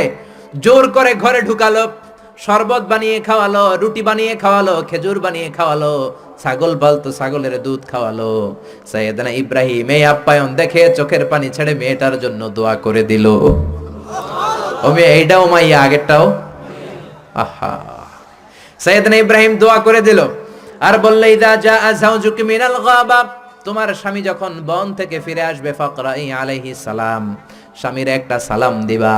ওয়া মুরিহি আন ইউসবিতা আতাবাতা বাবিহি, আর বলবা ঘরের দরজার নতুন চৌকাঠ যেন জীবনেও না পাল্টায়। সৈয়দনা ইসমাইল ফিরলেন। ওয়াইফ বলতেছে, নুরানি চেহারার এক আল্লাহর ওলির মতো লোক আসছিল, মুরব্বি টাইপের। মুরব্বি টাইপের, এইটা শুনে তো সৈয়দনা ইসমাইল ভড়কে গিয়েছে, লাভ দিয়ে উঠছে। কি মুরব্বি? কারণ আগের একটা তিক্ত অভিজ্ঞতা আছে না নাই? চিৎকার দিয়ে বলে, তাড়াতাড়ি বল, কেমন আচরণ করেছিলি বল। বিবি বলে, আপনি ভয় পাবেন না, অনেক ভালো আচরণ করেছি, আপ্যায়ন করেছি। উনিও আমার মাথায় হাত বুলিয়ে দোয়া করেছেন, আপনারে সালাম দিয়েছেন, আর বলেছেন ঘরের দরজার নতুন চৌকাঠটা যেন জীবনেও আপনি না পাল্টান। আদরের চোটে বিবিকে জড়িয়ে ধরলেন, বললেন, ও বিবি, তুই তো পরীক্ষায় গোল্ডেন এ প্লাস। কি পাইছস? গোল্ডেন। নুরানি চেহারার যে লোকটা এসেছিল সাধারণ কোনো লোক নয়, তোমার শ্বশুর, আমার বাবা ইব্রাহিম খলিল। আমার বাবা চৌকাঠ বলতে তোকে বুঝিয়েছে আর বোঝাতে চেয়েছে, এই যে তোরে আমি বিয়ে করেছি, জীবনেও যেন তোরে তালাক না দেই। তোর হাতটা যে দুনিয়াতে আমি ধরেছি, তোর হাত ধরেই যেন দুজনে জান্নাতে ঢুকে যায়। এজন্য বাবা মার দোয়ার দরকার আছে না নাই? নিতে রাজি আছেন তো? আছেন? আছেন? আপনি যত বড় আল্লাহর ওলি হন, বাবা মা বদদোয়া দিয়ে দিলে সব শেষ, দুনিয়াও শেষ, আখিরাতও আমও শেষ, সালাও। সাইয়েদনা মুসা আলাইহিস সালাম আল্লাহরে ডেকে বললেন, আল্লাহ, আল্লাহুম্মা জাআলনি, আল্লাহুম্মা মাইয়াকুনু জালিসি ইয়াউমাল কিয়ামাহ। ও আল্লাহ, জানতে চাই কিয়ামতে আমার সাথী হবে কে জান্নাতে? আল্লাহ বললেন, সাহিবুকা ফিল জান্নাতি জাজ্জার, কিয়ামতের দিন বিচারের শেষে তোমার সাথী হবে একজন কসাই। কে হবে? শুনে মুসা আলাইহিস সালাম খুব আপসেট। কিরে, আমি নবী মানুষ, পৃথিবীতে 5 জন নবী সেরা, এর মধ্যে আমি একজন। 4 জনের সেরা কিতাব দিছে, ওইটাও আমারে দিছে। সরাসরি আমার সাথে আল্লাহ কথা বলতো, আর জান্নাতে রাখবে কসাইয়ের লগে। ঘটনাটা কি? আল্লাহরে বললেন, আল্লাহ কি আমল ওই কসাইয়ের, কেন কসাই যাবে? আল্লাহ বললেন মুসা যাও যাও নিজের চোখে দেখে নাও কি আমল করেছে ওই কসাই। সাইয়েদনা মুসা কসাইয়ের দোকানে যেয়ে দেখলেন না স্পেশাল কোনো আমল নাই, খালি গোশত কোপায়। কি কোপায়? সারাদিন গোশত কোপানোর পর বিকেলবেলা সুন্দর একটা গোশতের টুকরা প্যাকিং করে বাড়ির দিকে রওনা। সাইয়েদনা মুসা আলাইহিস সালাম পিছনে পিছনে রওনা। বাড়িতে যাওয়ার পরে সাইয়েদনা মুসা আলাইহিস সালাম তার দরে নক করতে শুরু করলো দরজায়। দরজা খোলার পরে ছদ্মবেশে সাইয়েদনা মুসা বলে, আমি একজন মুসাফির, আজকে রাতটা যদি আপনি থাকতে দেন বড্ড ভালো হয়। কসাই বলে, আহলান সাহালান মারহাবান তৈয়বান, আসেন মিয়া বসেন, এই ঘরে বসেন, পাশের ঘরে আমার একটু কাজ আছে। পাশের ঘরে কসাই ঢুকে মাচা থেকে একটা বৃদ্ধা মহিলাকে নামিয়ে নিজ হাতে গোসল করিয়ে টাওয়াল দিয়ে হাত পা মুছে দিয়ে নিজ হাতে গরুর গোশত রান্না করে নিজ হাতে রুটি বানিয়ে ওই মহিলার মুখের মধ্যে রুটি আর গোশত তুলে দিতে লাগলেন।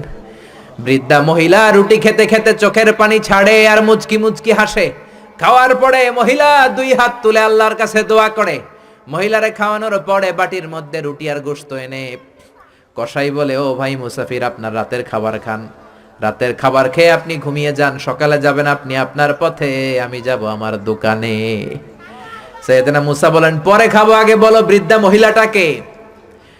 কসাই বলে, এই মহিলাটা ছাড়া দুনিয়ায় আমার আর কেউ নাই, আমি ছাড়াও এই মহিলাটার আর কেউ নাই, এই মহিলাটার কেউ নাই, এই মহিলাটা হলো আমার জনম দুঃখিনী মা। মা ছাড়া আমার পৃথিবীতে আর কেউ নাই, আমি ছাড়াও আমার মায়ের আর কেউ নাই। প্রতিদিন গোশত কেটে ভালো একটা গোশতের টুকরা এনে আমার মারে আমি খাওয়াই, নিজ হাতে গোসল করাই, মার গা টাওয়াল দিয়ে মুছে দেই, রুটি বানিয়ে গোশত রান্না করে মায়ের মুখে খাবার তুলে দেয়, আমার মা দোয়া করে। সাইয়েদনা মুসা বললেন, পাশের রুম থেকে তোমার মা কি দোয়া করেছে? বীর বীর বীর বীর করে একটা শব্দ কানে আসলো, অস্পষ্ট আওয়াজ, কি বলেছে আমি বুঝি নাই, কি দোয়া করেছে তোমার মা বলো। কসাই বলে, গত 20 বছর যাবত আমার মা একটা পাগলা দোয়া করে, আমি জানি কোনোদিন এই দোয়া কবুল হবে না। সাইয়েদনা মুসা বললেন, আরে ভাই বলোই না, কি দোয়া? কসাই বলে, আমার মা আমার উপর খুশি হয়ে প্রতিদিন খাওয়ার পরে হাত তুলে আঁচল পেতে আল্লাহর ডেকে বলে, আল্লাহ আল্লাহুম্মা জাআল ইবনি জালিসা মুসা ইয়াউমাল কিয়ামা। ও আল্লাহ, শুনেছি এই জামানার বনি ইসরাইলের সবচেয়ে বড় পয়গম্বর মুসা কালিম, উনি নাকি সবচেয়ে বড় নবী। আমার ছেলের খেদমতে আমি এত খুশি, আমার ছেলের উপরে এত সন্তুষ্ট আমি আমার ছেলের জন্য দোয়া করলাম। এই জামানার বড় পয়গম্বর মুসা যখন কিয়ামতের দিন বিচার শেষে জান্নাতে যাবে, আমার কসাই ছেলেরে তুমি ওই নবী মুসার সাথে জান্নাতে ঢুকাইয়া দিবা। কবুল করে নিছে কে? আল্লাহ। মুসা আলাইহিস সালাম মনে মনে বললেন, আরে কানেকশন তো এই জায়গায়, কানেকশন তো আসল জায়গায়।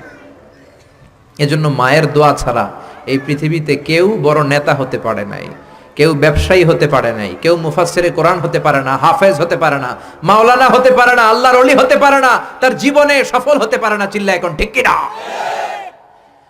বিশ্বনবী মা বাবার আদর পায় নাই, জন্মের আগেই বিশ্বনবীর বাবা নাই, দাদার কাছে মানুষ, পরে চাচার কাছে মানুষ, মায়েরও বেশি দিন পায় নাই, পেয়েছে মাত্র 6 বছর।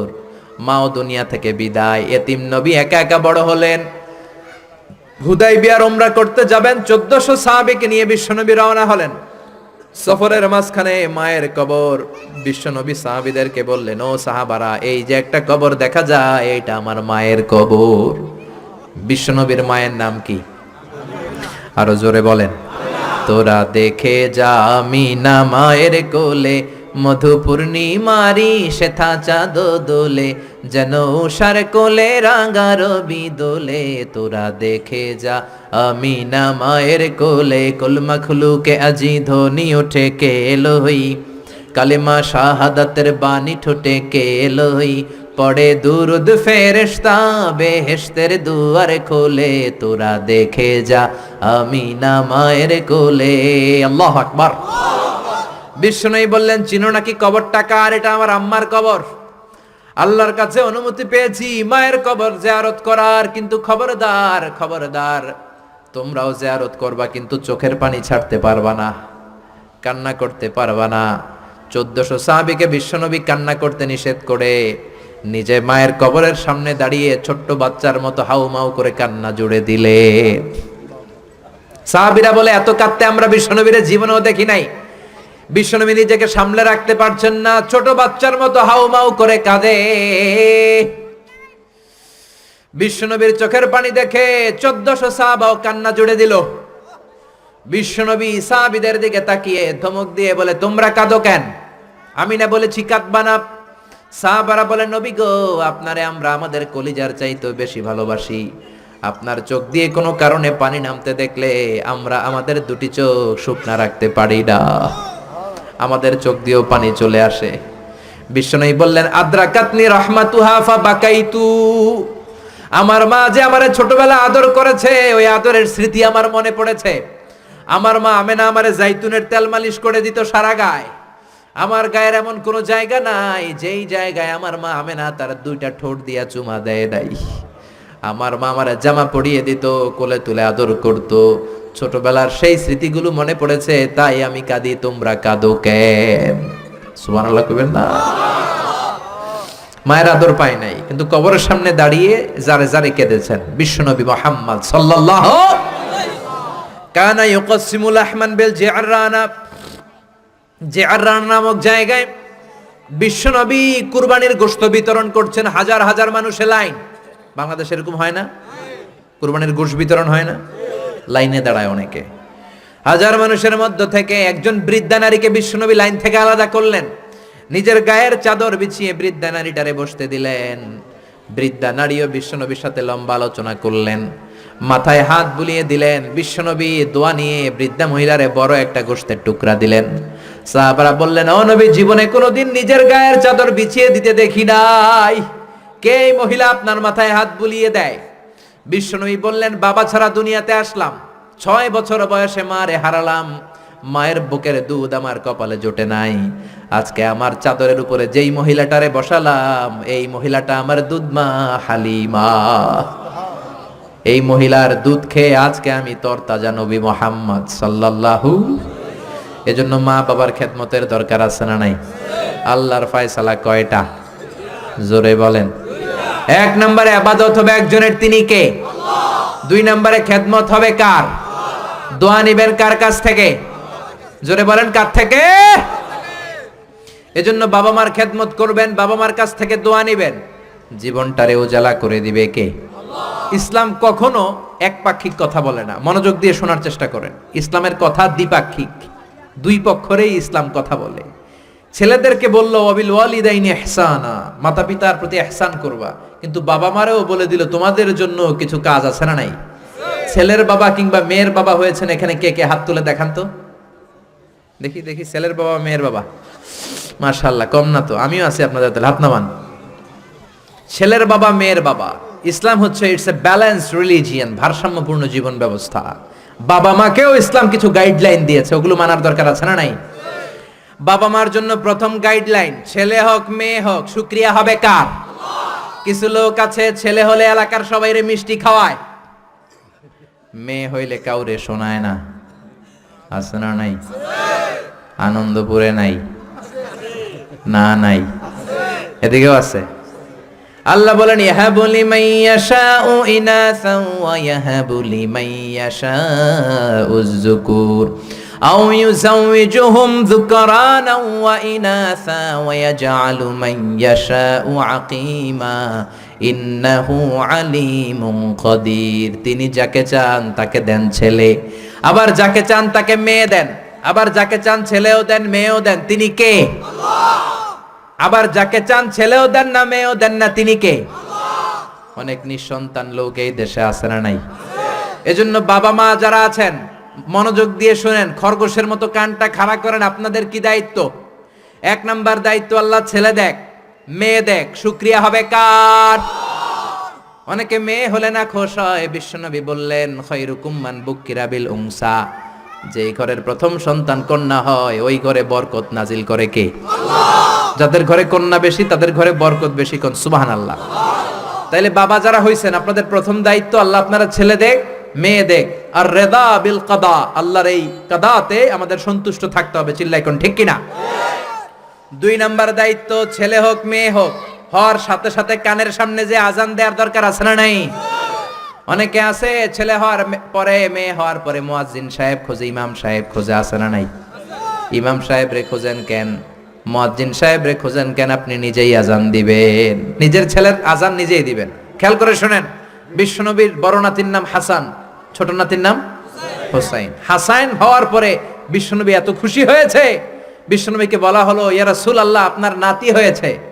বিশ্বনবী তাড়াতাড়ি ঘরে চলে গেলেন, নাতিকে কোলে নিয়ে হাসানের কানের সামনে বিশ্বনবী আজান দিলেন। নিজের ছেলের কানের সামনে নিজেই আজান দেওয়ার দরকার আছে না নাই? প্রত্যেক মুসলমানের আজান কিভাবে দিতে হয়, একামত কেমন করে দিতে হয় জানার দরকার আছে না নাই? আল্লাহু আকবার, আল্লাহু আকবার, আল্লাহু আকবার, আল্লাহু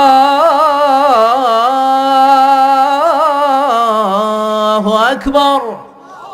বাবা হইছেন, নিজে আজান দিবেন। দাদা হইছেন, নাতির কাছে যে নিজে আজান দিবেন। চাচা হইছেন, নিজে দিবেন। ইমাম সাহেবের তো আনার দরকার নাই।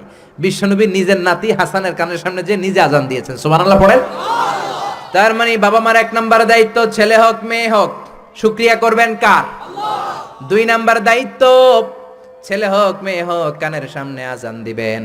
3 নাম্বার দায়িত্ব, সপ্তম দিনে আকিকা দিবেন। কি দিবেন? কথা বলেন। ছেলে হলে 2টা খাসি, মেয়ে হলে 1টা খাসি, সপ্তম দিনেই দিবেন। অনেকে কুরবানির সাথে মিলায় দেয়, না, এটা সুন্নাত না। সুন্নাত হচ্ছে সপ্তম দিনে। কোনো কারণে সপ্তম দিনে দিতে পারেন নাই, তো আর কি করবেন? পরে যে সময় পান দিবেন। কুরবানির সময় দেন, আগে দেন, পরে দেন, সমস্যা নাই। কিন্তু সুন্নাহর উপর যদি আমল করতে চান তাহলে সপ্তম দিনে দিতে হবে। চিল্লায় কোন ঠিক কিনা? বিশ্বনবী ফরমান, কুল্লু গুলামিন রাহিনাতুন বিআকিকা তুযবাহু আনহু ইয়াউমা সাবিহি। প্রত্যেক বাচ্চার আকিকা দিতে হয় সপ্তম দিনে। তারপরে ইউসাম্মা ফিহি, ওই দিনে নাম রাখতে হয়। সপ্তম দিনে সুন্দর একটা নাম রাখার দরকার আছে রাডাই। কি নাম রাখবেন? আব্দুল্লাহ, আব্দুর রহমান, মারিয়াম, সুমাইয়া, এগুলো রাখবেন নাকি ব্রাশ ফায়ার রাখবেন? রাখবেন। এক লোক নাকি তার ছেলে মেয়ের নাম রাখছে ব্রাশ ফায়ার। তো তার চাচা আসছে বেড়াতে ভাতিজার বাড়ি, ভাতিজা আপ্যায়ন করাচ্ছে। তা আপ্যায়ন শেষে চাচা বলে, ভাতিজা, শুনছি তোমার নাকি 1 ছেলে 1 মেয়ে, আমি তো কোনোদিন দেখি নাই, ডাক দাও না। ডাক দিছে ভাতিজা, ব্রাশ ফায়ার। ব্রাশ ফায়ার, ভয়ঙ্কর না শব্দটা? শুনলেই পিলে চমকে ওঠে, ঠিক কিনা? তো চাচাও বুড়া মানুষ, ব্রাশ ফায়ার শুননা দিছে দৌড়। চাচারে ধরার জন্য ভাতিজাও দৌড়, চাচাও দৌড়ায়, ভাতিজাও দৌড়ায়। পেছন থেকে ভাতিজা বলে, চাচা দৌড়াবেন না। চাচা কয়, বয়স আমার 80 হয়েছে, তুই আমারে ব্রাশ ফায়ার করিস না। ভাতিজা কয়, চাচা এটা তো ওই ব্রাশ ফায়ার না, আপনি না কইছেন আমার ছেলে মেয়েরা ডাক দিতে, তো আমার ছেলের নাম ব্রাশ রাখছি আর মেয়ের নাম ফায়ার, আমি আমার ছেলে মেয়েদেরকে ডাক দিছি, এরকম নাম রাখা যাবে? তার মানে সপ্তম দিনে আকিকা দিবেন। ইউসাম্মা ফিহি, সপ্তম দিনে নাম। ওয়া ইউহলাকু রাসুহু, মাথা হলক করবেন। ছোট্ট বাচ্চা 7 দিনে দেখবেন মাথার মধ্যে ছোট্ট ছোট্ট কিছু পশম আর চুল আছে না নাই, এগুলো ফেলে দিবেন, সুন্দর একটা নাম রাখবেন। ওই দিনে আকিকা দিবেন, ছেলের জীবনে বরকত ঢুকাইয়া দিবে কে? আল্লাহ। তারপরে 5 নাম্বার দায়িত্ব, ওয়াল ওয়ালিদাতু ইউরদি'না আওলাদাহুন্না হাওলাইনি কামিলাইনি লিমান আরাদা আই ইউতিম্মার রাদাআ। ছেলে হোক মেয়ে হোক 2 বছর দুধ খাওয়ানোর দরকার আছে না নাই? টানা 2 বছর দুধ খাওয়াবেন। অনেক মা আছে ছেলে মেয়েরে দুধ খাওয়াতে চায় না, ফিডার খাওয়ায়। কি খাওয়ায়? তো এই জন্যই তো আপনি বুড়া হইলে আপনারে বৃদ্ধাশ্রমে রেখে আসবে, কারণ কষ্ট তো আপনি সহ্য করেন নাই, ঠিক কি না?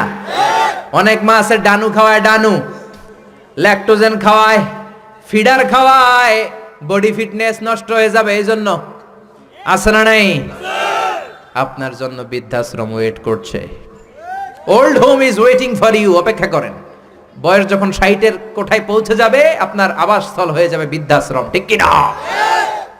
এজন্য মায়েরা ছেলে মেয়েদেরকে 2 বছর দুধ খাওয়াবেন।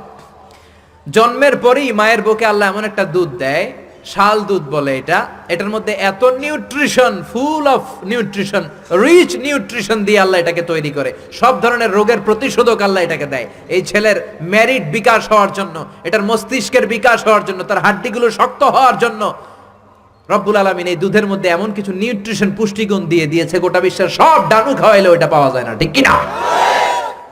এজন্য 2 বছর দুধ খাওয়ান। এরপরে ছেলে যখন আব্বু আব্বু বলে, আম্মু আম্মু বলে, তার হাতে কোরআন তুলে দেন। কি তুলে দেন? সবার আগে কোরআন, পরে অন্য জ্ঞান। Teach your children the holy Quran, the holy Quran will teach your children everything. আপনি আপনার ছেলেরে কোরআন শিখান, কোরআন আপনার ছেলেরে গোটা বিশ্ব শিখাই দিবে। চিল্লায় বলেন ঠিক কি না? এরপরে দায়িত্ব হচ্ছে হুব্বুহুম ওয়া কাদাউল ওয়াক্তি মাআহুম, তাদেরকে ভালোবাসবেন, তাদেরকে সময় দিবেন, নিয়ে বেড়াতে যাবেন।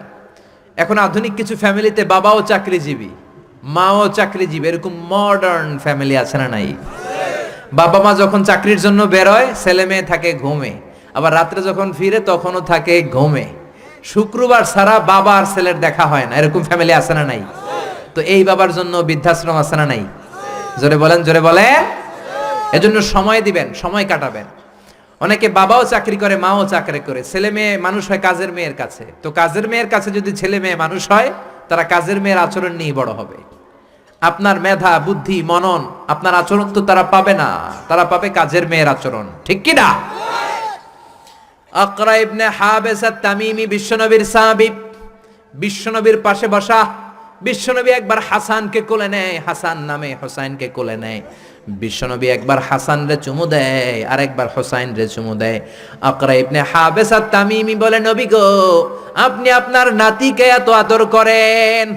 রব্বুল আলামিন আমাকে 10টা ছেলে দিয়েছে, আমি আমার কোন ছেলের জীবনে একটা চুমু দেই নাই। 10টা ছেলে, একটা ছেলেরও চুমু দেই নাই, আপনি নাতিরে এত চুমু দেন, এত আদর করেন।